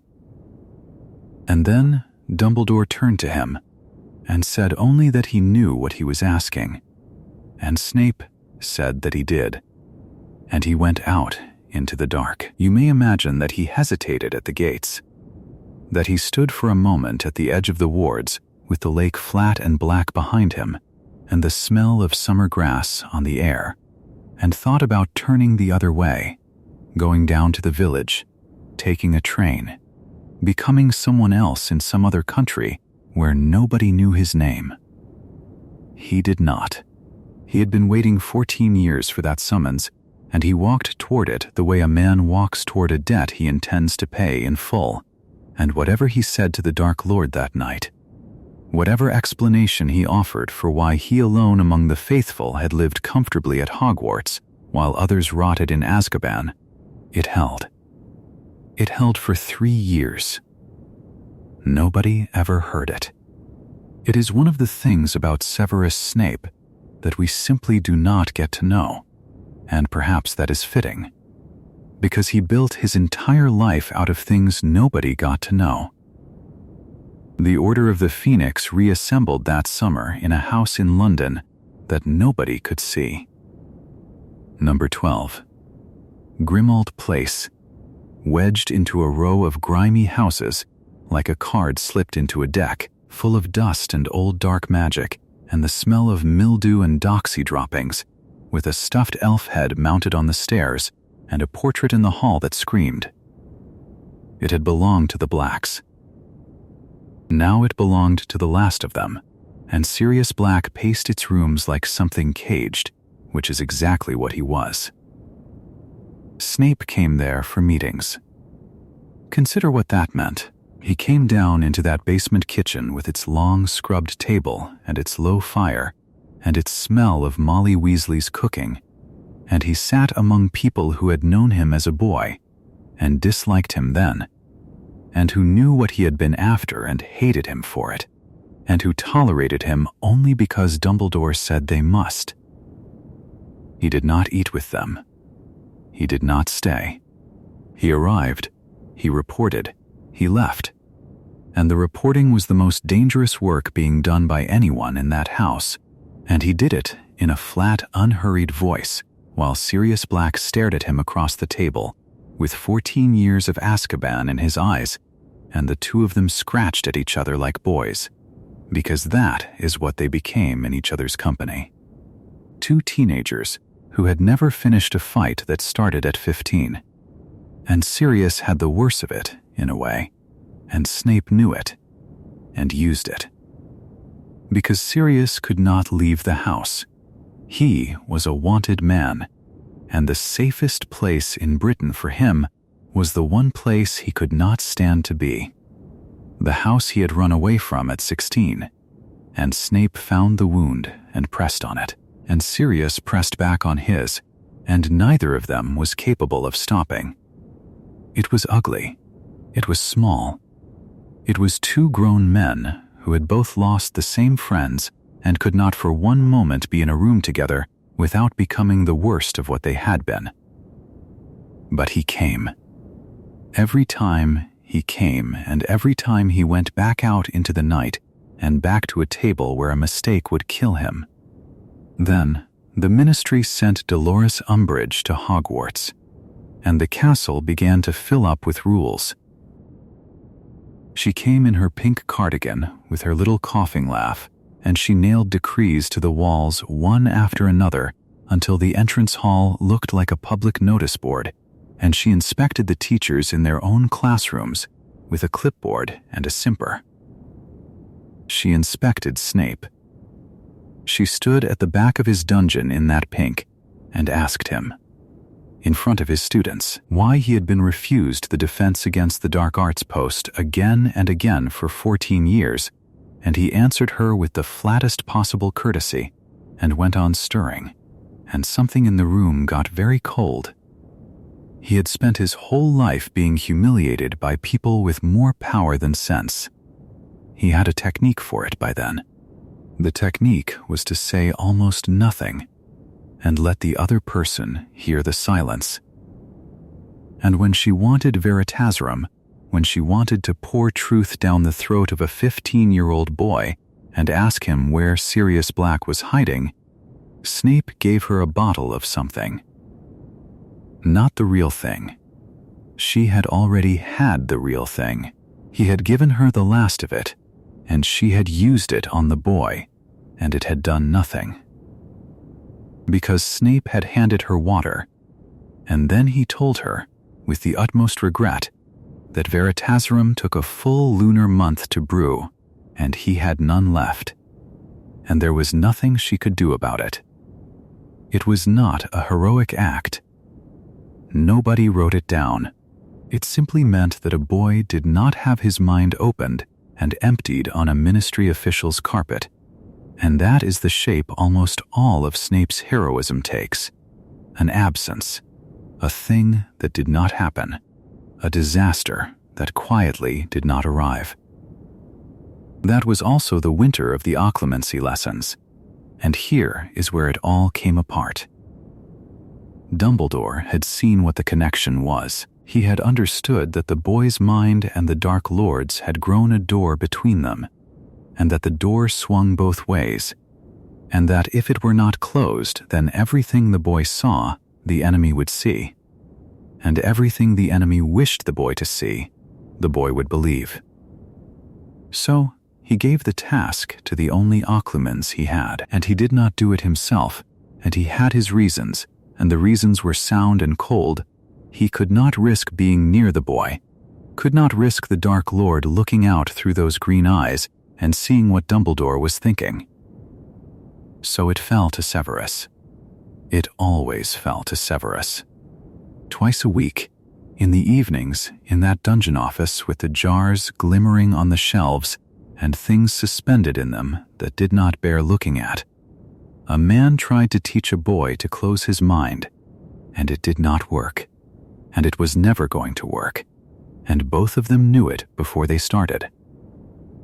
Because to teach occlumency, you must first invade. That is the method. You break in, and the student learns to push you out.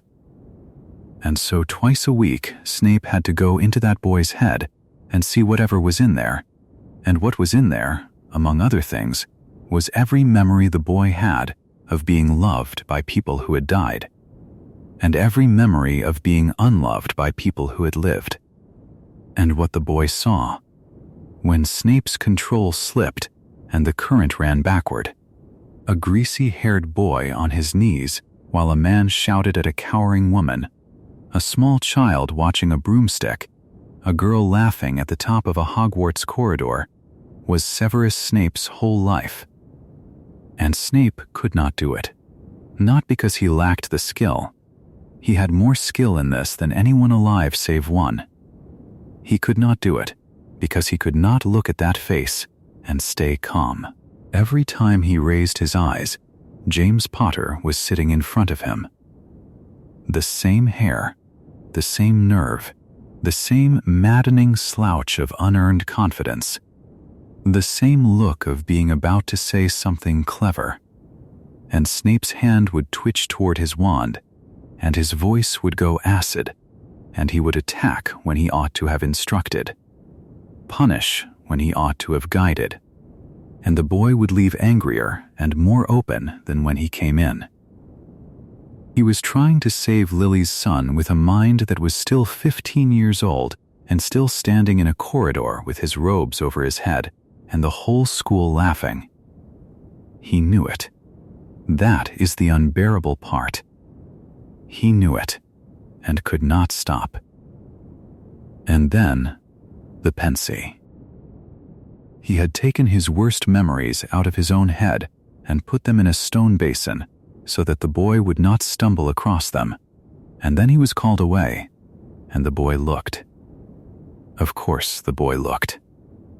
And he saw a June afternoon by the lake with the sun on the water and the smell of grass, and 4 boys with nothing better to do, and a thin boy alone with a book, and he saw his own father, 15 years old and beautiful and cruel, hang another boy upside down in the air for the entertainment of a crowd, and he heard what that boy shouted at the one girl who tried to help him, the word that ended everything, and he saw the whole thing from the outside for the first time in his life.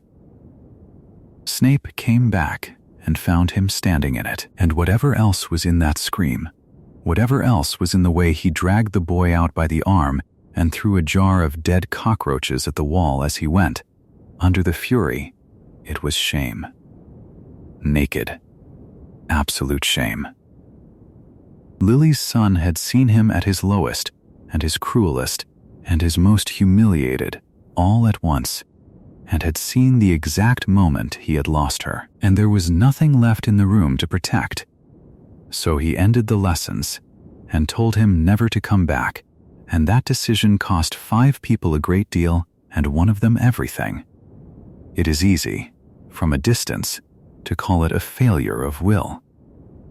It was a failure of a much older kind. He had been carrying that afternoon by the lake for 20 years, and it had never once got lighter. And then June came, and the boy saw a vision of a man being tortured in a long, dim room full of shelves, and went to save him. And here is the part that almost nobody remembers, because the boy could not see it, and so we are never shown it. Harry did tell him, under Umbridge's nose, in her office, with her hand on his shoulder, and no chance of speaking plainly. He shouted something about Padfoot at the Department of Mysteries, and Umbridge thought it was gibberish and dismissed it, and Snape understood every word. He left the room. He checked, and found Sirius alive and furious and at home. And then he did the only thing that mattered. He told the Order. He told them where the boy had gone and what he had gone into, and it was because of that message that Sirius and Lupin and Moody and Tonks and Kingsley came through the death chamber door at the moment they did, and it was because of that message that 5 children did not die on the floor of the Ministry of Magic that night. Everything after that is grief, and nobody counts it. Sirius fell through the veil. The boy screamed, and what he remembered afterward was that Snape had done nothing, and what was true was that Snape had done everything, and that he never said so, because the shape of the work he had chosen was that you do not get to say so. He went home to Spinner's End that summer. To the little house of a mill town, the last house in a row, with a river running dirty behind it and a chimney standing over it like a tombstone, and a sitting room lined floor to ceiling with books and lit by one lamp and one fire. It was the house he had grown up in. He had never left it. That tells you something about a man, that with the whole world available to him, he lived in the same small dark room where he had been a frightened child. And into that room, one night, came two women through the rain. Narcissa Malfoy, out of her mind with terror, because her son had been given a task that was designed to kill him, and Bellatrix Lestrange, behind her, watching, hating, certain that Snape was a fraud and always had been. And by the firelight he answered her. He answered every accusation, one by one, in that unhurried voice. And every answer was true, and every answer was a lie, and it was the finest piece of work he ever did, and he did it sitting in a chair in his mother's house with the rain on the window. And then Narcissa knelt and took his hand and asked, and he gave his word, and Bellatrix, sneering, disbelieving, certain she had him, said that words were nothing, and named the thing that was not nothing. So he knelt on the hearthrug and clasped the hand of a weeping woman, while her sister touched a wand to their joined fingers, and a thin tongue of brilliant flame came out and wound around their wrists like red-hot wire. He swore to watch over her son. He swore to protect him. And then came the third condition, the one Narcissa had not dared to ask for, and Bellatrix asked anyway. And the firelight lay along the length of his face while he waited a single moment. One moment, the only crack in the whole performance, and then said that he would. That if it seemed Draco would fail, he, Severus, would do the deed the Dark Lord had ordered Draco to do. He would kill Albus Dumbledore. And a third tongue of flame closed the circle, and the thing was sealed. And it could not be broken, because to break an unbreakable vow is to die. Understand what he had just done. He had not gambled. He had known. Because that spring, an old man had come back to the school with a hand that was black and shriveled and dead to the wrist, having put on a ring he should never have touched, and it had been Severus Snape who ran to him. Severus Snape, whose knowledge of the dark arts was deep enough to catch the curse and force it back into the one ruined hand and hold it there. He had bought a year. That was all there was to buy. Dumbledore was already dying when he made Snape teach defense against the dark arts at last. The post he had wanted for 16 years, handed to him at the exact moment it had become a countdown, because the curse on it had never once failed, and everyone who took it lasted a single year, and this time so would the school, and so would the headmaster, and so would he. And Dumbledore did the arithmetic aloud, in that office, with the instruments whirring and the portraits pretending to sleep. He was going to die within the year regardless. The boy Draco was going to be ordered to do it, and would fail and be killed for failing, and his family with him, and worse, the boy's soul was still whole, and murder tears the soul, and there was still time to spare him that. And Severus, and here Dumbledore said it gently, which made it worse, Severus had already done the thing that breaks a soul. He had done it long ago. The damage was old. The cost, therefore, would be lower. And there was more. If Snape did it, the Dark Lord would trust him past all doubting, and he would be at the boy's side inside the enemy's own house for the year that mattered, and be able to protect the school, and be able to carry the message when the hour came. It was, in every ledger, correct, and Snape refused. That is the thing to hold on to. he said no. He said that he would not do it, and there was something close to horror in it, and Dumbledore asked him, mildly, terribly, as though asking about the weather, whether he would really prefer to preserve his own soul, whether he would rather leave the old man to a slow and savage death at the hands of children, whether his own comfort was truly worth so much. And Snape had no answer, because there was none, because the old man had spent 16 years learning exactly which lever to pull, and the lever was always the same one, and it always worked. So the year turned, and the boy Draco grew gray and thin and terrified in the corridors, and Snape tried again and again to make him accept help, and the boy would not, because he was proud, and because he was a child, and because he had been given a task that his aunt had told him was an honor, and he had not yet worked out that it was a punishment. And then, at the very end of June, on a night with cloud over the mountains, and the lake lying black and still, and the dark mark hanging green over the tallest tower, Severus Snape climbed the astronomy stairs into the cold with the sounds of a battle behind him. He came out onto the ramparts, and it was very quiet up there. There was Draco with his wand out and his hand shaking, and there were others behind him, and there against the wall, wandless, weak, gray-faced, with his ruined hand hanging at his side, was the man who had trusted him. And Dumbledore looked past all of them, and saw him, and said his name. Just his name, and it has been read for years as a plea, as an old man begging for his life, and it was not.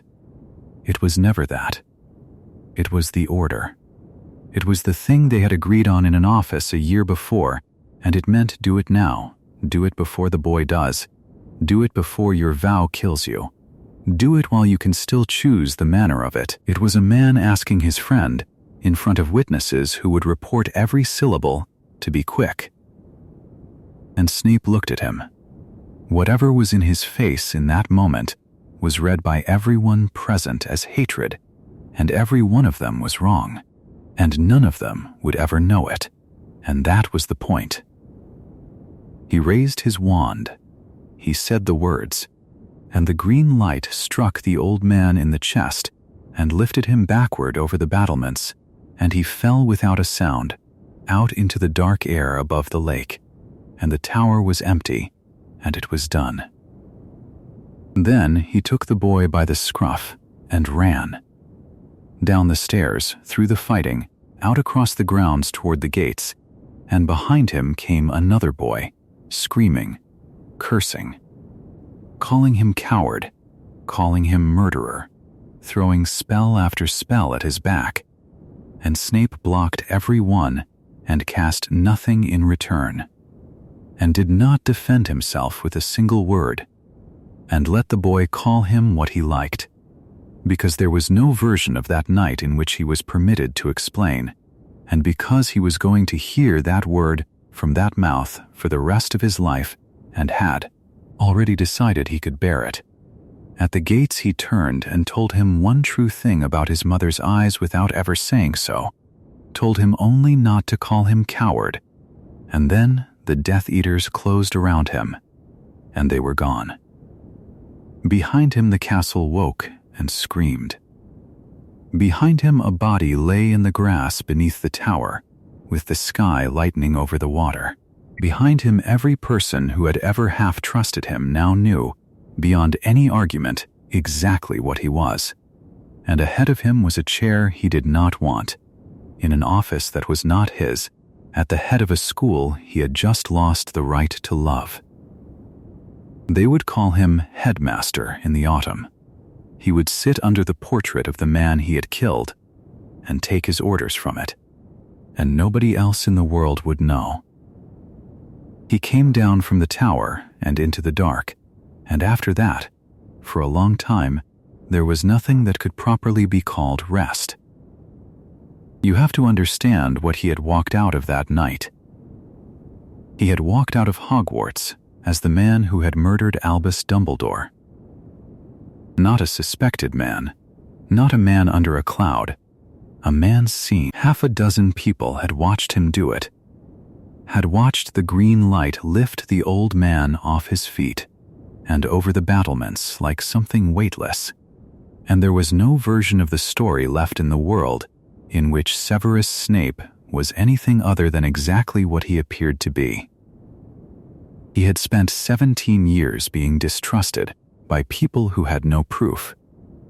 Now, they had proof. Now the distrust had a shape and a witness and a body, and it followed him down the sloping lawns and out through the gates and into a country that had, in the space of a single scream, made up its mind about him forever. And the thing that is hard to hold, the thing that sits in the chest like a stone even years afterward, is that this was the plan. This was what he had agreed to. He had sat in a circular office with a dying man and been asked, gently, almost apologetically, to become the most hated wizard in Britain. And he had said yes, and now it was done. And there was no one left alive who knew it had been a favor. The summer that followed was short, and it was loud, and it belonged to other people. Voldemort took the country the way water takes a low field, without a single dramatic moment you could point to. Just a steady rising, a ministry that stopped answering letters, a newspaper that began printing a different kind of sentence, an office of registration for people whose blood was found wanting, and in the middle of it all, at a long table in a dark house, the Dark Lord announced that Severus Snape would be headmaster of Hogwarts, and the others made the sounds you make when a favor is handed to someone else, and Snape inclined his head and said nothing at all. He went up to the school at the end of August. The castle was the same. That was the strangeness of it. The stones did not know. The staircases still swung on their hinges out of boredom. The lake still turned over slowly under the wind.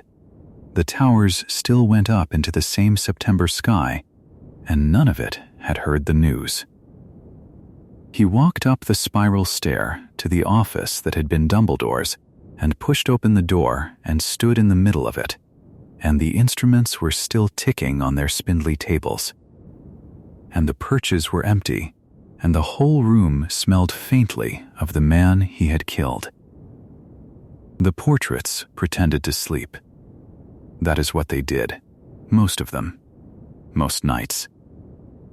100-and-something painted heads of Hogwarts in their frames around the walls, and when he came in they let their chins go down onto their chests and their eyes go to slits, and they breathed the small theatrical breath of people watching you through their lashes. They had all been told, by the one portrait that mattered, what he was. They knew. And still they could not quite look at him without something moving in their faces, and so they slept, and he let them sleep, because it was easier for everyone that way. And above the desk, in the largest frame, an old man in a painted armchair opened his eyes. This is the part that no one saw and no one could have borne to see.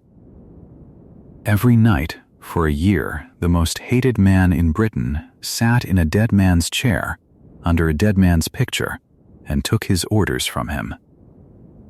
A portrait is not a person. A portrait is a sketch, a habit of speech, a set of remembered opinions with no soul behind them, and Snape knew that better than anyone, and it did not matter. He came up the stairs each night, and the painted eyes opened, and the quiet voice began, and he did what he was told, because there was nothing else left in the world to do, and no one else left in the world to do it for. He had been given the keys to the castle and put in charge of the children, and the price of that was the Carrows. They arrived with him, Amicus and Alecto, brother and sister, lumpish and pleased with themselves, given the posts of Muggle studies and defense against the dark arts. which is to say, given the two subjects through which you can most efficiently teach a child to hate herself and fear her friends. Muggle studies became compulsory. It taught that Muggles were animals, that they had been driven underground where they belonged, that the natural order had reasserted itself. Defense became simply dark arts, and there was no defending in it. And discipline in the school passed into the Carrows' hands, and the Carrows liked discipline.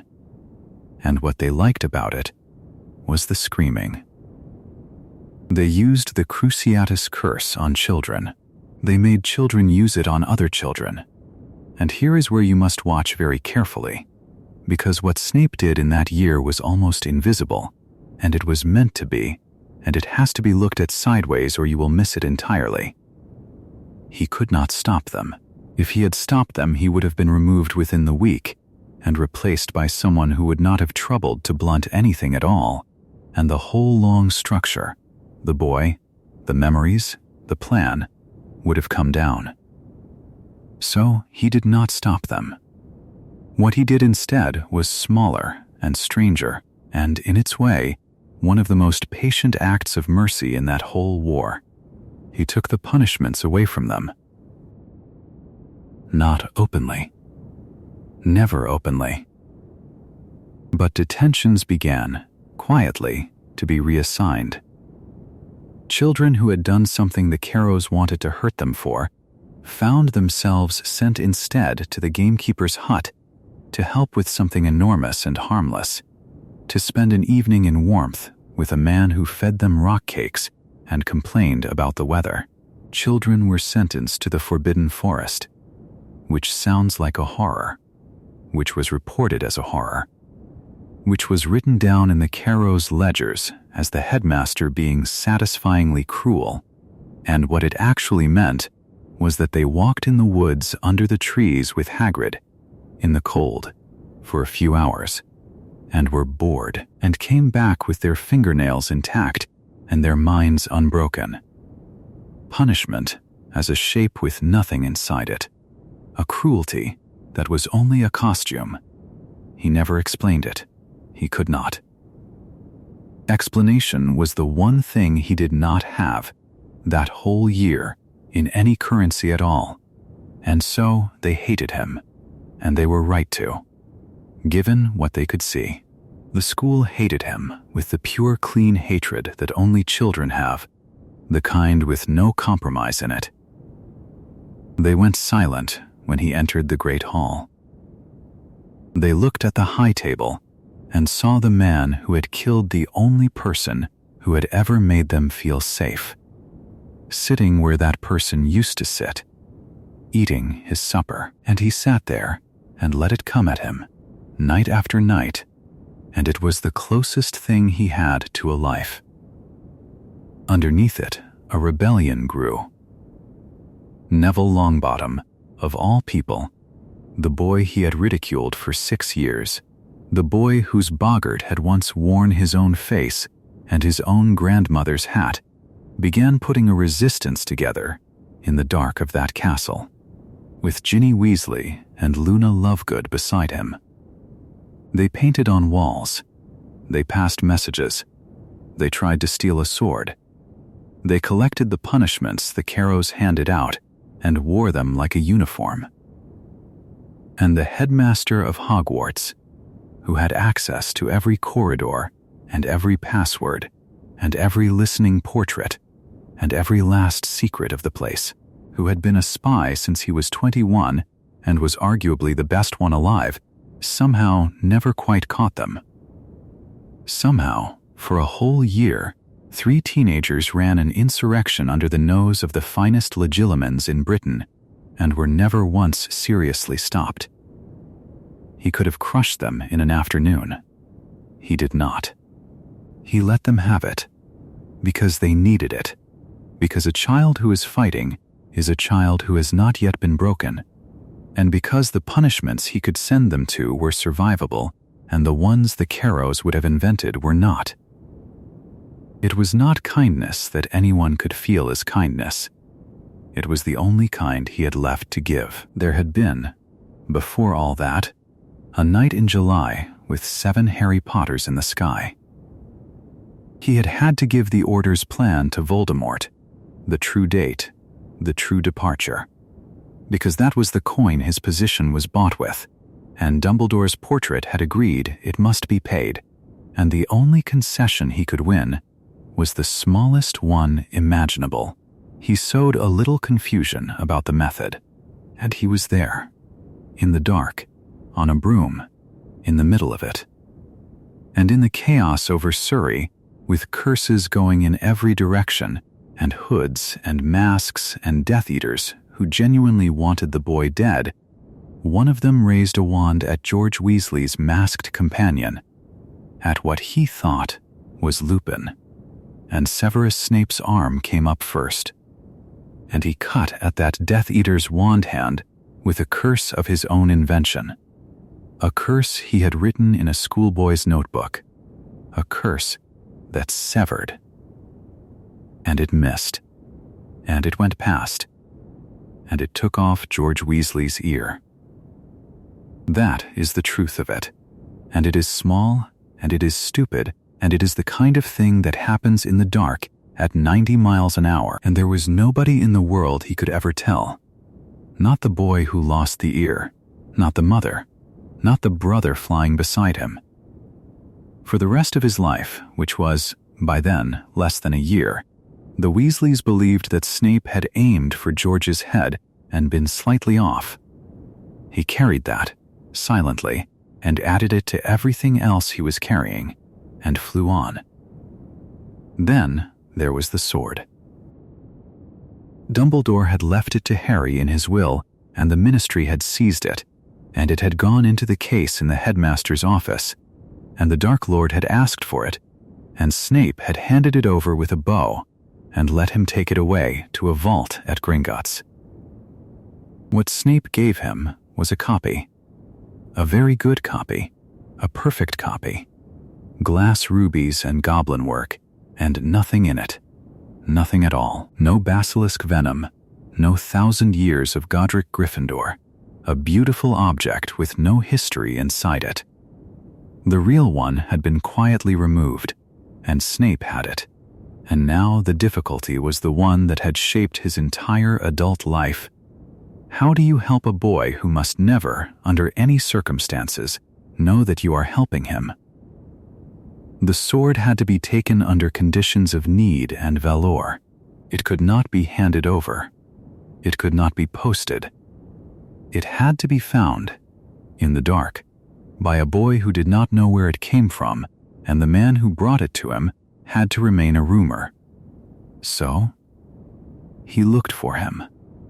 All autumn, in whatever hours he could steal from a school full of children who flinched when he walked past, he searched, and the boy was nowhere. Was a tent in a wood, in a country full of woods. Was a shadow moving from moor to hillside to forest with the whole Ministry hunting him. And the headmaster of Hogwarts, who was supposed to be hunting him too, and who was watched constantly, and whose every movement was reported, looked for him with a patience that has no real name. And then, in the winter, there was snow in the Forest of Dean. It is worth stopping there. It is worth lying still for a moment in that place, because it was, in a life almost entirely without them, something like a beautiful night. Deep midwinter, the trees black and standing very close together, the ground white and untouched, and holding the little light there was, and everything so cold and so quiet that the silence had a sound of its own. A frozen pool under a bank, snow on the branches coming down now and then in soft handfuls with no wind behind it, no stars, or few. A wood with nothing in it but the cold. He came into it under his own disillusionment, invisible, silent, an absence walking between the trees. He put the sword down under the ice of that pool, deep, where it would take an act of nerve to get it out, and then he stood back in the dark, and he raised his wand, and he did the one piece of magic that had never once failed him, because it was the only thing about him that had never changed. He thought of Lily. And a doe came out of the end of his wand, silver and weightless, and made entirely of light, a doe stepping into a snowy wood in the middle of the night, throwing her own soft glow onto the tree trunks as she passed, the snow bright under her, and the shadows swinging slowly away. She had been Lily's. That shape, that exact shape, had come out of Lily Evans's wand when she was 17 and happy and in love with somebody else. And after she died, when Snape finally learned to cast the charm at all, this is what came out of him, and Dumbledore had once looked at it and been astonished, and Snape had asked him, with something close to contempt, whether he really thought it could ever have been anything else. Always. That was the word he had used. It was the only vow he ever made, and he kept it for 16 years, without a single soul knowing. So the doe walked through the forest of Dean, and the boy came out of the tent and followed her, because she was beautiful, and because she was calm, and because there was something about her that made it impossible to be afraid, and she led him down to the pool and looked at him for a moment with Lily's eyes in a shape of light, and went out. And Harry Potter dived into freezing black water and came up with Gryffindor's sword. He never knew. That is the whole of it. The man stood in the trees, invisible 40 feet away, and watched the son of the woman he had loved nearly drown, and watched him saved, and did not move, and did not speak, and went home to the castle and the portraits and the carows and the hatred, and never told anyone, ever, that he had done it. The spring went by. The Dark Lord's grip closed, and then, at the very end, on a night in May, the boy came back into the castle, and everything Snape had built came apart in about 4 minutes. He knew Potter was in the school. He went out into the great hall and stood in front of the assembled students and asked, in a voice like a scalpel, whether anyone would like to tell him something, and it was Harry himself who answered him, stepping out of the crowd, saying the thing about Dumbledore aloud, in front of everyone, the accusation, the truth, as everyone understood it. And Snape had no answer. He had never had an answer. He drew his wand, and Minerva McGonagall stepped between them. She attacked him. She had sat beside him at that table for years, had liked him once as much as she liked anyone, and she came at him now with everything she had, fire out of the air, daggers, the whole cold fury of a woman who believed she was avenging Albus Dumbledore. And Snape, the best duelist in that castle, a man who had invented curses at 16, a man who could have hurt her badly, did not fight her. He parried. He blocked. He turned her fire aside into the carows and knocked them cold with it, and he gave ground, and gave ground, and then he went backwards out of a window into the night, out of the school, up into the dark like a great bat, without ever once sending anything at her that could have done her harm. That was his resignation. That was the last thing the school ever saw him do, and they cheered when he went. And a few hours later, he was in the boathouse by the lake with Voldemort, and there was no fight at all. That is the part people find hardest, I think. That it was not a battle. He had spent his whole life balanced on a knife over an abyss, and in the end, the abyss did not even look at him properly. Voldemort had a problem with a wand, an intellectual problem, a matter of ownership and allegiance, and he had reasoned his way to a conclusion. And the conclusion was that this man had to stop existing so that a piece of wood would change its mind. There was no rage in it. There was no accusation. Snape was not unmasked, was not exposed, was not caught, He died with his cover perfectly, uselessly intact, and the man who killed him thought he was killing a loyal servant and regretted it in the mild way you regret an inconvenience. He said it almost kindly. And then he set the snake on him. It was quick. The lake light moved on the ceiling.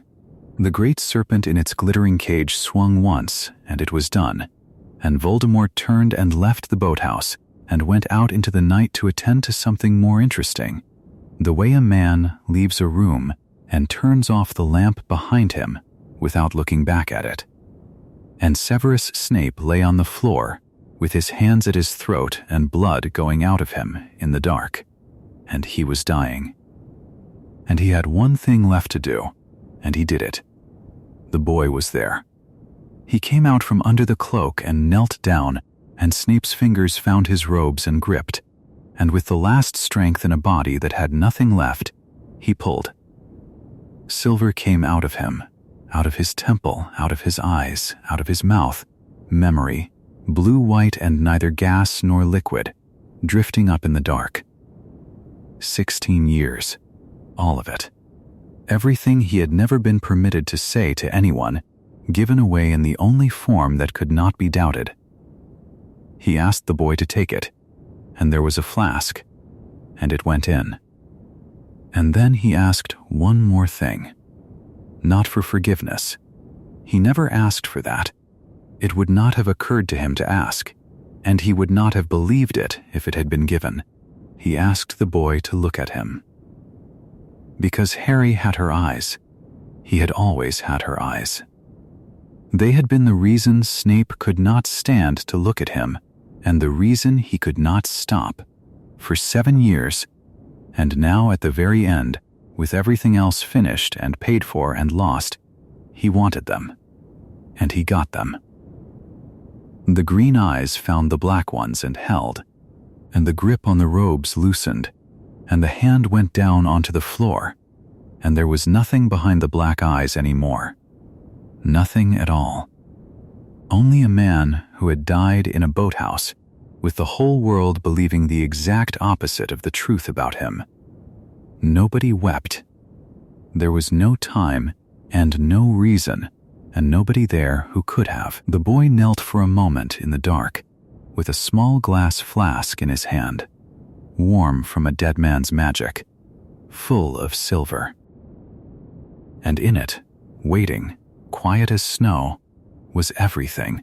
A girl on a swing in a park, a leaf caught in the air, a boy in a strange coat, a word said in a corridor that ended a friendship forever, a knight on a windy hill on his knees in the heather, a dome made of light in a room full of instruments, and one word said twice, 16 years apart.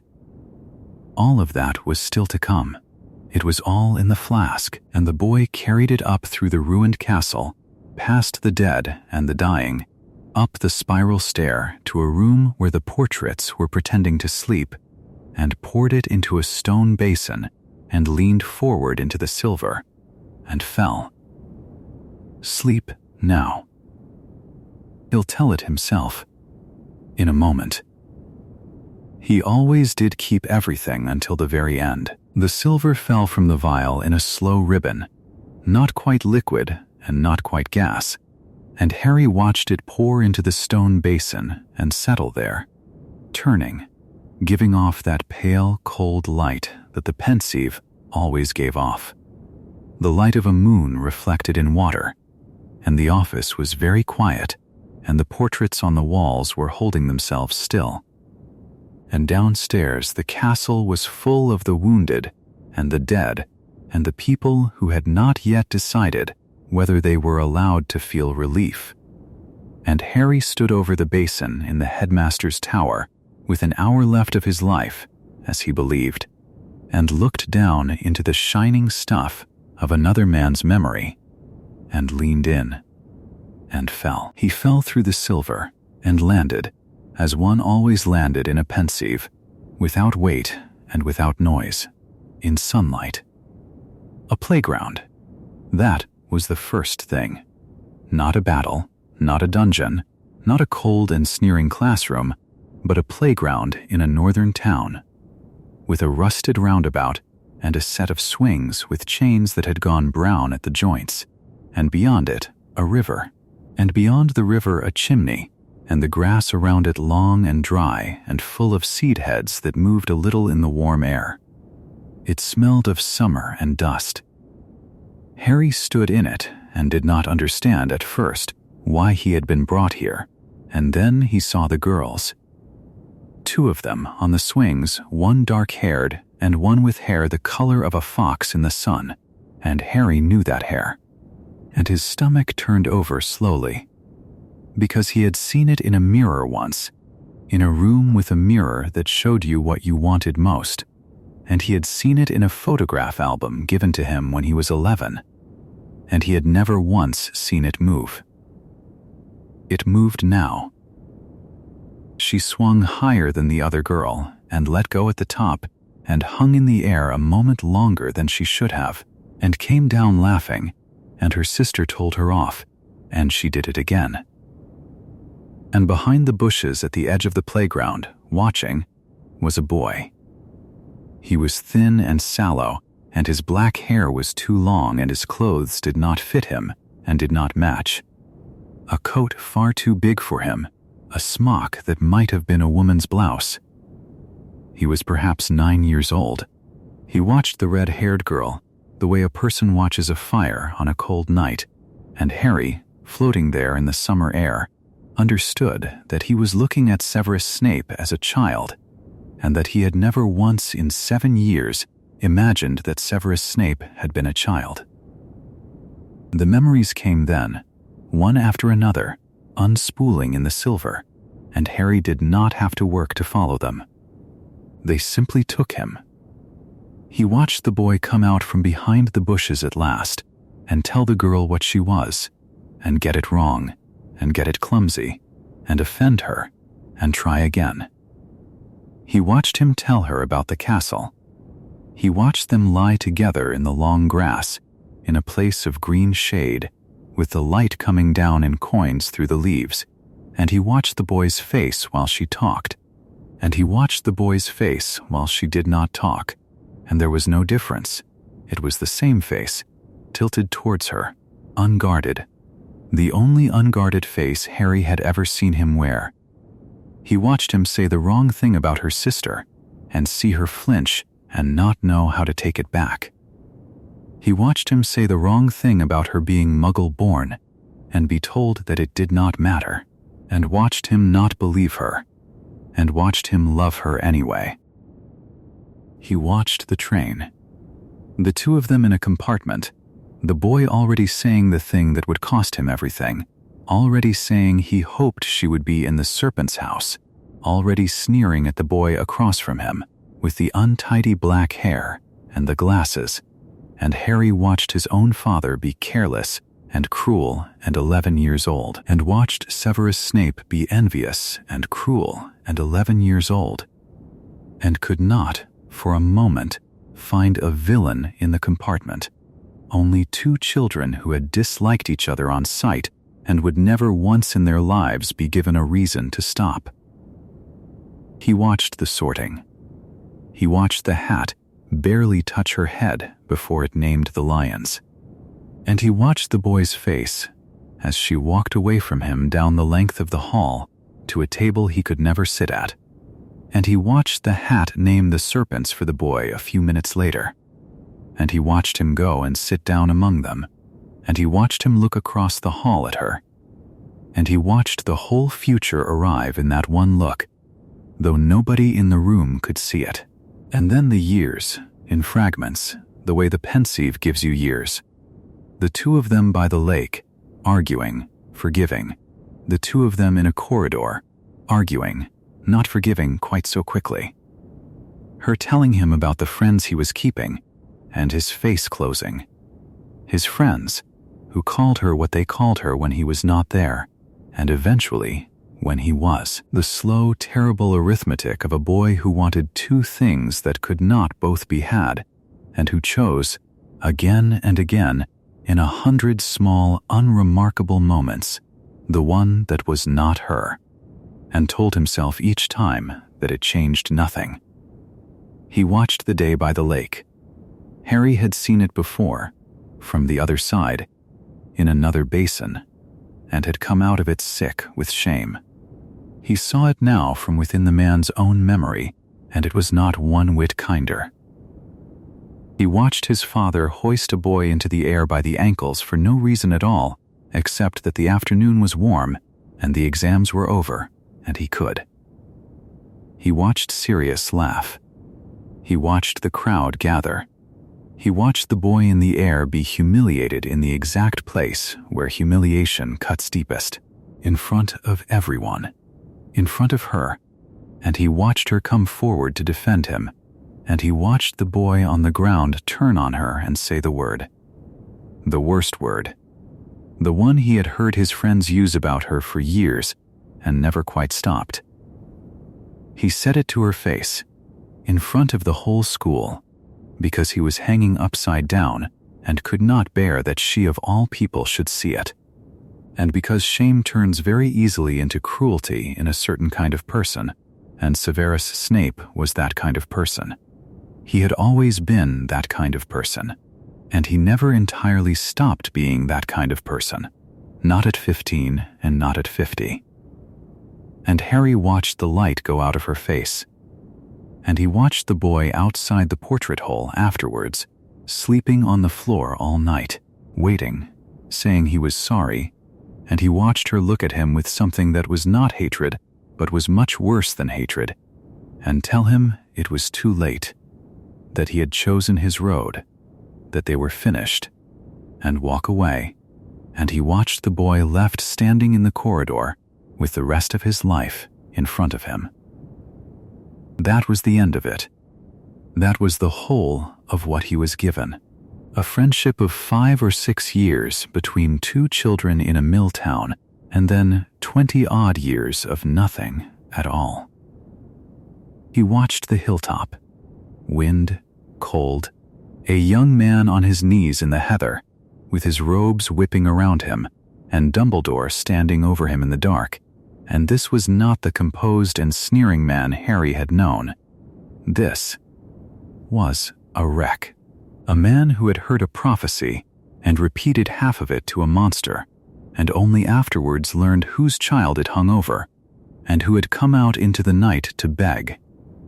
He begged for her. Only for her. He asked that she be spared, and it did not, at first, seem to occur to him to ask for the man or the baby.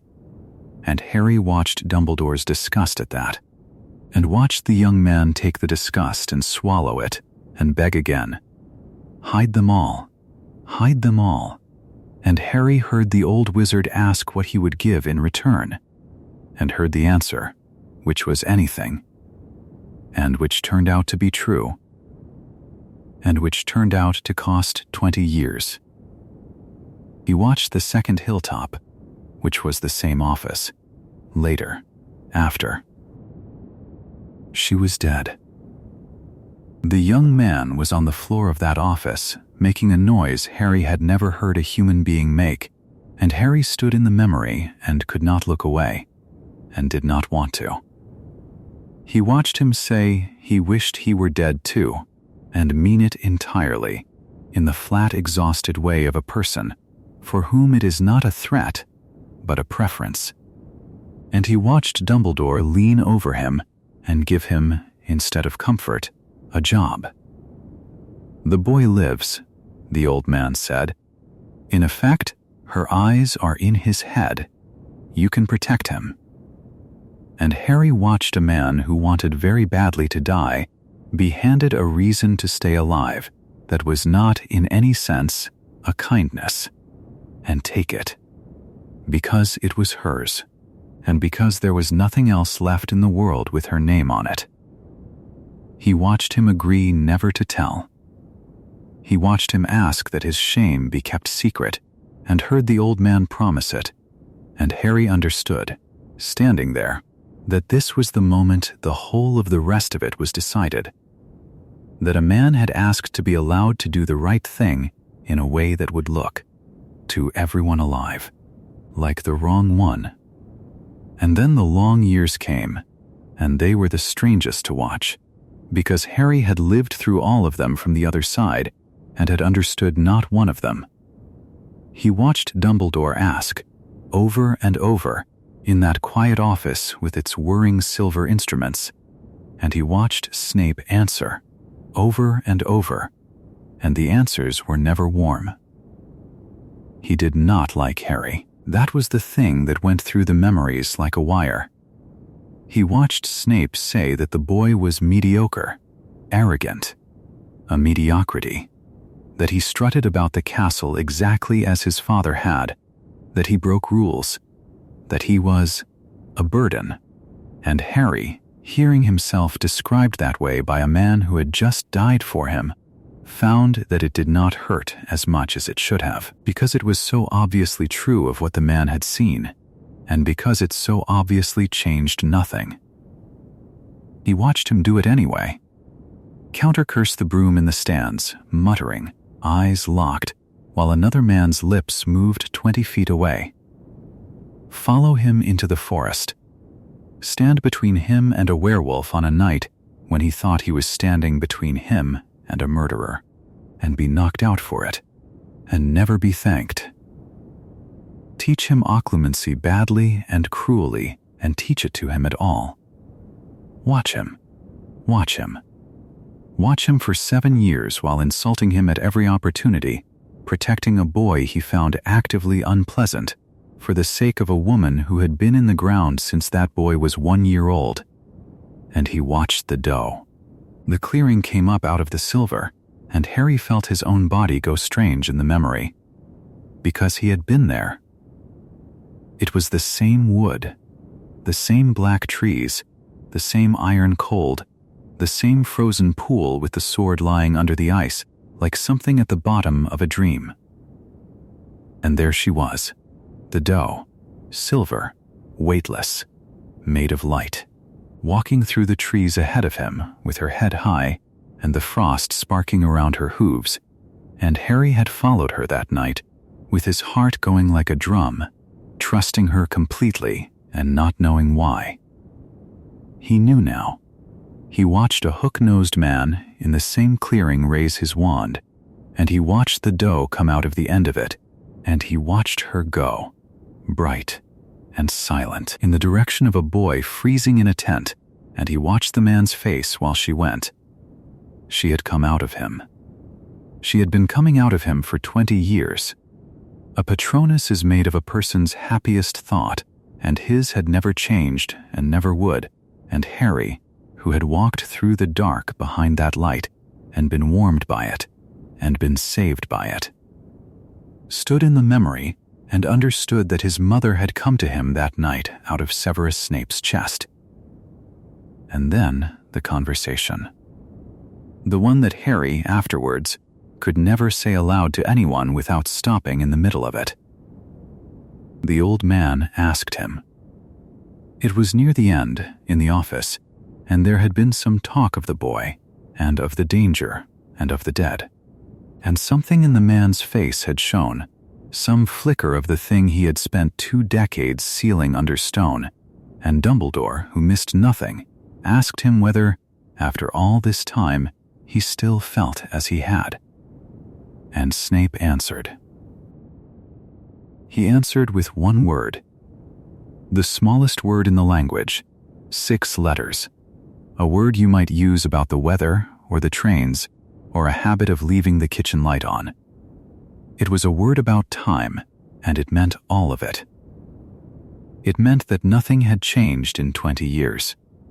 It meant that he had never once put her down and picked something else up, not for a season, not for a week, not for a day, that there had been no other woman, and no reprieve, and no getting over it, and no moving on, that the boy he had hated and shielded had her eyes, and that this was both the reason and the wound, that a man could love someone who had not loved him back, who had married his enemy, who had died at 19 at the hands of the master he had chosen over her, and go on loving her steadily and hopelessly across every year of his adult life without any expectation of anything at all, and call it, when asked, by a single quiet ordinary word, because there was nothing else to say and he was not a man who said things twice.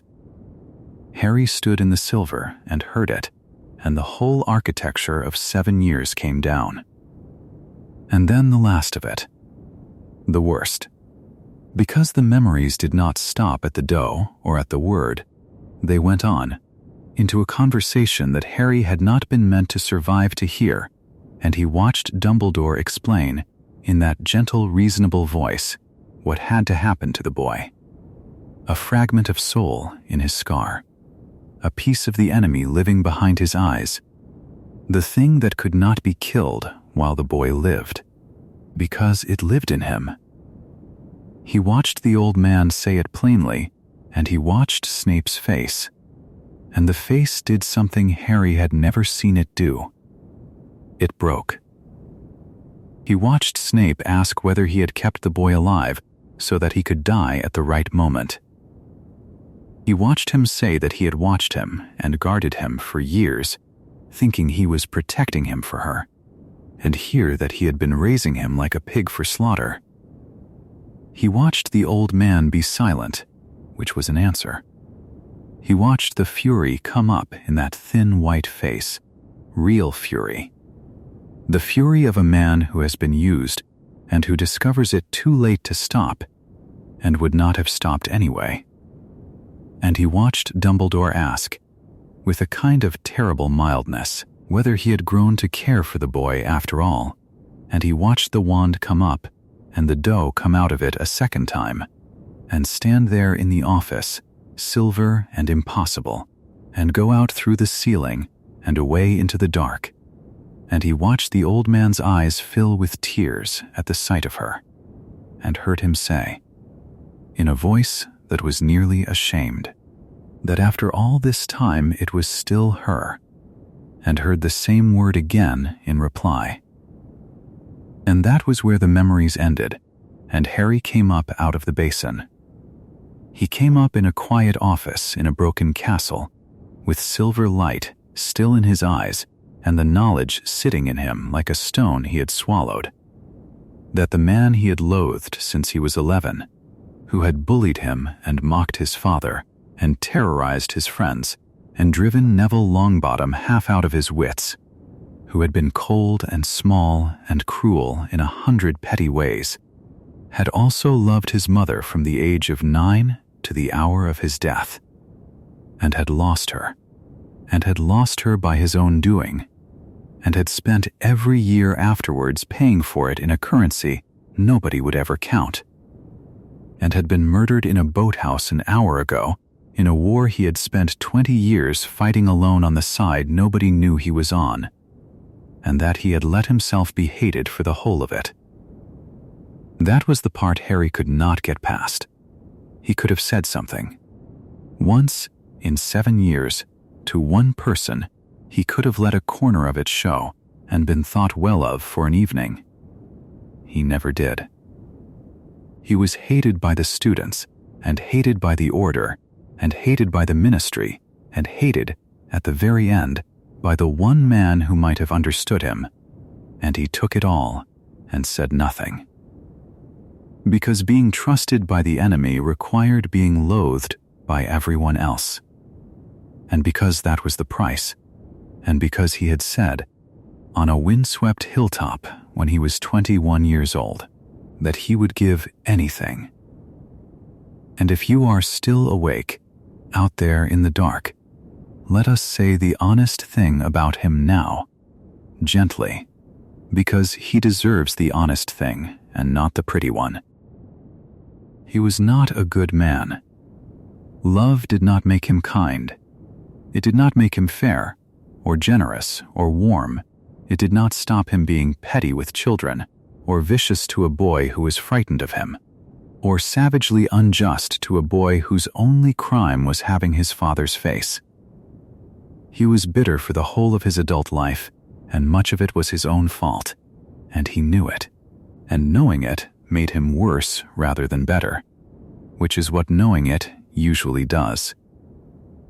He chose the wrong side first, freely, and only came back when the price landed on the one person he could not bear to lose. There is no version of this in which he is a hero of the ordinary kind, and he would have been contemptuous of anyone who tried to make him one. And yet, for 20 years he got up every morning and did the right thing. Not once, in a moment of glory, with everyone watching. Every day, in the dark, sourly, resentfully, without pleasure, without gratitude, without a single person on earth knowing what he was, protecting a child he did not like, serving a man who did not trust him entirely, sitting at a table with murderers and smiling, lying to the most accomplished legilimens alive with his own life on the table every time, and going back to his cold rooms afterwards to be despised by everyone in the building.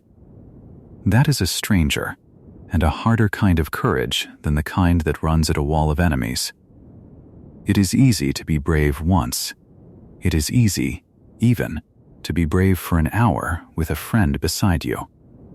To be brave alone, for 2 decades, with no reward, no thanks, no witness, and no prospect of any of it ever being known, while everyone you pass in the corridor thinks you are the worst man in the castle. And to do it not because you are good, but because you promised, and because she is dead, and because it is all you have left of her. That is something else. That is a thing so rare that most of us will never meet it. Harry knew it, standing in the office with the sun coming up over a ruined castle and an hour left to live. He knew what he owed, and he knew he would never be able to pay it. And he knew, too, that the man would not have wanted it paid, would have curled his lip at the very idea. But there are ways of paying that do not look like paying. There are things a person can carry forward, quietly, for the rest of his life, without ever making a speech about them. And 19 years later, on a bright platform full of steam and noise and children and trolleys, a man with untidy black hair would kneel down in front of a frightened little boy who had his grandmother's name in the middle of his own, and would tell him the name of the bravest man he ever knew, and would mean every word of it. The pensieve gave him back the room the way water gives back a stone, quietly, without ceremony. And Harry Potter stood in the headmaster's office at Hogwarts, with his hands still shaking, and the silver thread of another man's life cooling on his fingers, and he understood at last that he had never been a boy at all in the eyes of the people who had made the plan, that he had been a thing grown carefully in a cupboard and fed and watered and kept alive precisely long enough, and that the man who had done most of the keeping alive had loathed the sight of him every single day, and had done it anyway, and had died on the floor of a boathouse without ever once being told it was enough. And here is the strange part, the part that would take Harry the rest of his life to hold properly. The memories had not been given to him to make him feel better. Severus Snape had not spent his last strength on a confession or an apology or a bid for sympathy. He had spent it on information. He had needed Harry to know one specific fact, that he had to die, that the fragment of Voldemort's soul lived in him, that the only way for Voldemort to be mortal again was for Harry to walk into the forest and let it happen, and he had wrapped that fact. Because there was no other way to make Harry believe it. In the whole of his private life, he had handed a boy he could not bear the thing he had guarded from everyone, from Voldemort, from Bellatrix, from the Dark Lord's legilimency, from Dumbledore's mockery, from 20 years of scrutiny. The fact that he had loved Lily Evans, that he loved her still, that he had never stopped and never would, and he had handed it over not as a gift, but as a proof, because the truth needed a foundation, and this was the only stone he had. And so Harry went into the forest, You should understand what that walk actually was, because it is easy to make it grand, and it was not grand. It was a boy of 17, bruised, filthy, exhausted past the point where fear works properly, walking downhill through wet grass toward trees he had always been afraid of, with a small golden ball in his hand and a stone in his mouth and the castle burning behind him. He did not want to die. He wanted, with an animal simplicity, to keep living, to see the sun come up, to see Ginny again. But he went. And he could go. And this is the thing to hold on to, because he knew why. He knew what his death would buy, and he knew who had paid to tell him. Without those memories, he would have fought, and been killed eventually in some corridor with the fragments still lodged behind his eyes. And Voldemort would have been immortal forever, and the whole world would have gone dark and stayed dark. The single most important act of the entire war was not a spell. It was a dying man pushing a silver thread out of his own temple with the last motion of his life and making sure it landed where it needed to land. So Harry walked, and the dead walked with him, his mother and his father, and Sirius and Remus, thin as breath, and Lily walked closest. And there is a small, terrible poetry in that which nobody in the forest knew, that the woman who had died to save him was walking beside him because a boy who had loved her had spent 20 years making sure there was still a him to save. Snape never knew about the forest. He never knew Harry went. He never knew it worked. He died in the boathouse believing, at best, that he had done what he could, and there is no version of the story in which he gets to find out. He simply did the thing, and stopped, and the rest happened without him. And then Harry came back. Dawn was coming up over the Great Hall by the time the last of it played out, and the light that came through those high windows was the ordinary light of an ordinary morning, gray going gold, dust hanging in it, the enchanted ceiling showing a pale, clean sky above a castle that had lost half its towers. There were bodies laid in rows on the floor. There were people who had not slept holding people who would not wake. And into that hall came Harry Potter, alive, with the Elder Wand's true allegiance, sitting quietly in his hand like a thing he had always owned, and Voldemort came to meet him, and they circled each other on the flagstones in front of everyone who was left. And Harry talked. That is the part people forget, or misremember, or file under bravado. He did not simply duel. He explained. He walked Voldemort through it, out loud in front of the whole surviving world, and the thing he explained was Severus Snape. He told the Great Hall that Snape had never been Voldemort's, not for a moment, not since the night he learned that the prophecy he had carried to his master had been aimed at a red-haired woman he had known since they were 9 years old in a Midlands playground. He told them that Snape had gone to Dumbledore that night and asked him to save her, and that when she died anyway, Snape had asked Dumbledore to give him something to do with the rest of his life, and Dumbledore had given him the war. He told them that every scrap of intelligence Voldemort thought he had earned from a loyal servant had been chosen for him, that the man who had killed Albus Dumbledore had done it on Dumbledore's own instruction, to spare a boy his soul and an old man a worse death, and that the murder Voldemort had prized as proof of ownership had been the single most obedient act of Dumbledore's most loyal follower. He told them the wand had never been Voldemort's to hold, and he told them why none of it had ever been visible. Because Snape had loved Lily Evans since childhood, had loved her when she stopped speaking to him, and loved her when she married James Potter, and loved her after she was dead and buried, and had run his entire double life on that love the way a house runs on a hidden furnace, and Voldemort had never seen it. because Voldemort could not see it. It was not in him to see.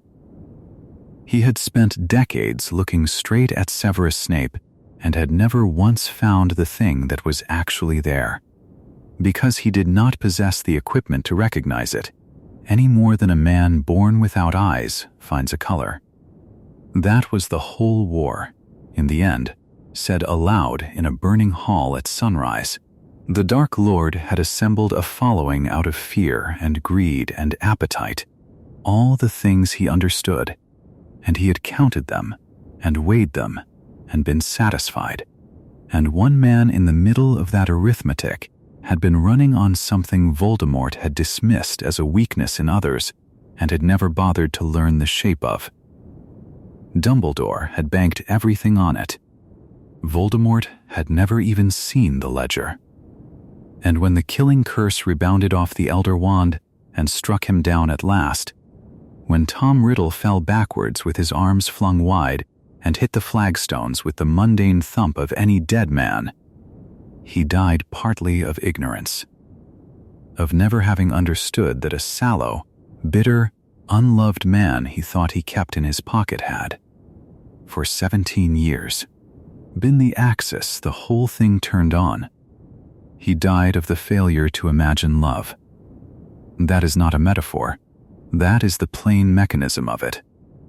But Snape was not in the hall to hear any of it. He was in the boathouse where he had fallen.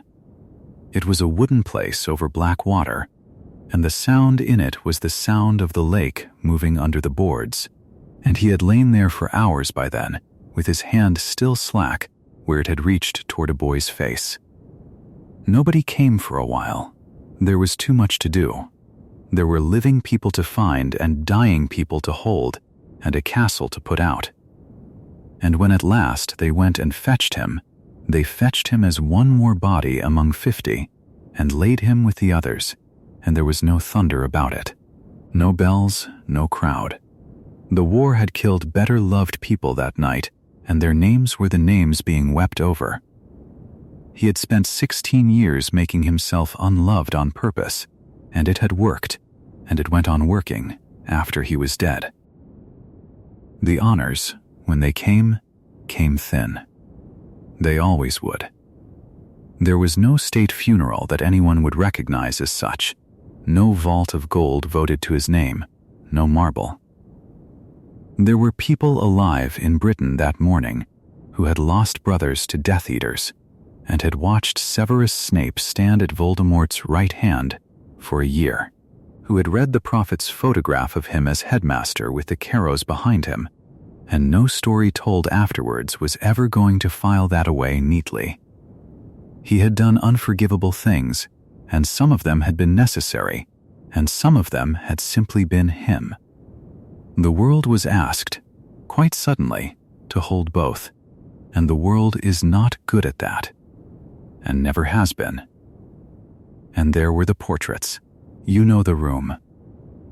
Circular, high, full of soft breathing and the creak of old frames. The headmasters and headmistresses of Hogwarts sleeping in oils behind their little brass plates, each of them roused now and then to give advice nobody quite asked for. When a head of the school dies in office, a portrait appears. It simply arrives, the way the castle does most things, without anyone signing a form. But Severus Snape had not died in office in any way the castle could recognize. He had abandoned his post. He had gone out of a window and vanished and turned up dead in a boathouse on the wrong side of a battle, and for a while there was an empty patch of wall where a frame should have been, and no one hurried to fill it. He had been headmaster of Hogwarts for a year, and the school did not want him on its wall, and there was a hollow rectangle of stone where a man's face was supposed to be, and it stayed hollow, and there was a kind of justice in it that was also a kind of theft. It was Harry who saw to it, not the ministry, which had other things to name after other people. Not the Board of Governors, a 19-year-old, with nothing much to bargain with, except the fact that he had killed Voldemort, and could therefore, once, Ask for something absurd and get it. He made sure the portrait was hung. He made sure the name went up on the brass. He argued for it. And he won. And the frame filled. And now if you climb that spiral stair and stand in that round room, you will find him there among them, sallow and black-eyed and probably pretending to be asleep, because he was never any good at being looked at. And the wizarding world learned, slowly and incompletely, the way worlds do, not all at once and not evenly. Some of it came out at the trials, and some of it came out in Harry's own testimony, given for Death Eaters and for men who had been neither one thing nor the other, and some of it just seeped. And it changed some minds, and a great many minds it did not change at all. There were witches and wizards who went to their graves believing Severus Snape was a murderer who had got lucky in the retelling, and there were others who accepted every word of it and still could not make themselves say a kind thing about him because they had been 11 years old in his classroom and he had made them cry. And no amount of espionage at the highest possible level makes a frightened child feel differently about the man who mocked their teeth or their weight or their dead parents in front of the whole room. And that is fair. It has to be said plainly, because sentiment has a way of sanding him down, and he does not deserve to be sanded. He was cruel to children. For 16 years, not once, not in a bad month, as policy, as temperament, as a daily practice, he humiliated Neville Longbottom so persistently that the boy's deepest fear took his shape. He looked at a girl with her hand up and told her nobody had asked. He looked at Harry and saw James and punished a child for a face. None of the courage undoes any of that, and none of that undoes any of the courage. Both are simply true, sitting side by side, refusing to resolve. He was not a good man who was misunderstood. He was not a bad man who was redeemed. He was a man who did an extraordinary thing, at enormous cost, for 20 years, while also being small and mean in 100 ways that hurt real people. And the honest word for that is not hero, and it is not villain. It is just a person, taken to both extremes at once. And then 19 years passed, the way years do, not dramatically, just steadily, the war receding into something people explained to children, the castle rebuilt, the names on the memorial weathering slightly, the whole enormous business becoming history and then becoming background. And on the 1st of September, on a platform under a great iron roof, there was steam. You can picture it, that soft gray billowing that smells of coal and autumn, the scarlet engine breathing, trolleys and owls and cats, and the particular high noise of hundreds of children who are frightened and pretending not to be. And in the middle of it, a man in his late 30s, dark-haired, spectacled, with a scar that nobody had needed to mention in years, crouching down on the platform because his younger son had gone quiet. The boy was afraid of the sorting. He was afraid, specifically and precisely, of Slytherin, of being put in the house that had made the war, of being the wrong kind of Potter, of disappointing everyone before he had even eaten dinner. And his father knelt down in the steam so their eyes were level, and told him about his name. Told him he had been given 2 names, and that both of them belonged to headmasters of Hogwarts. Told him that one of those men had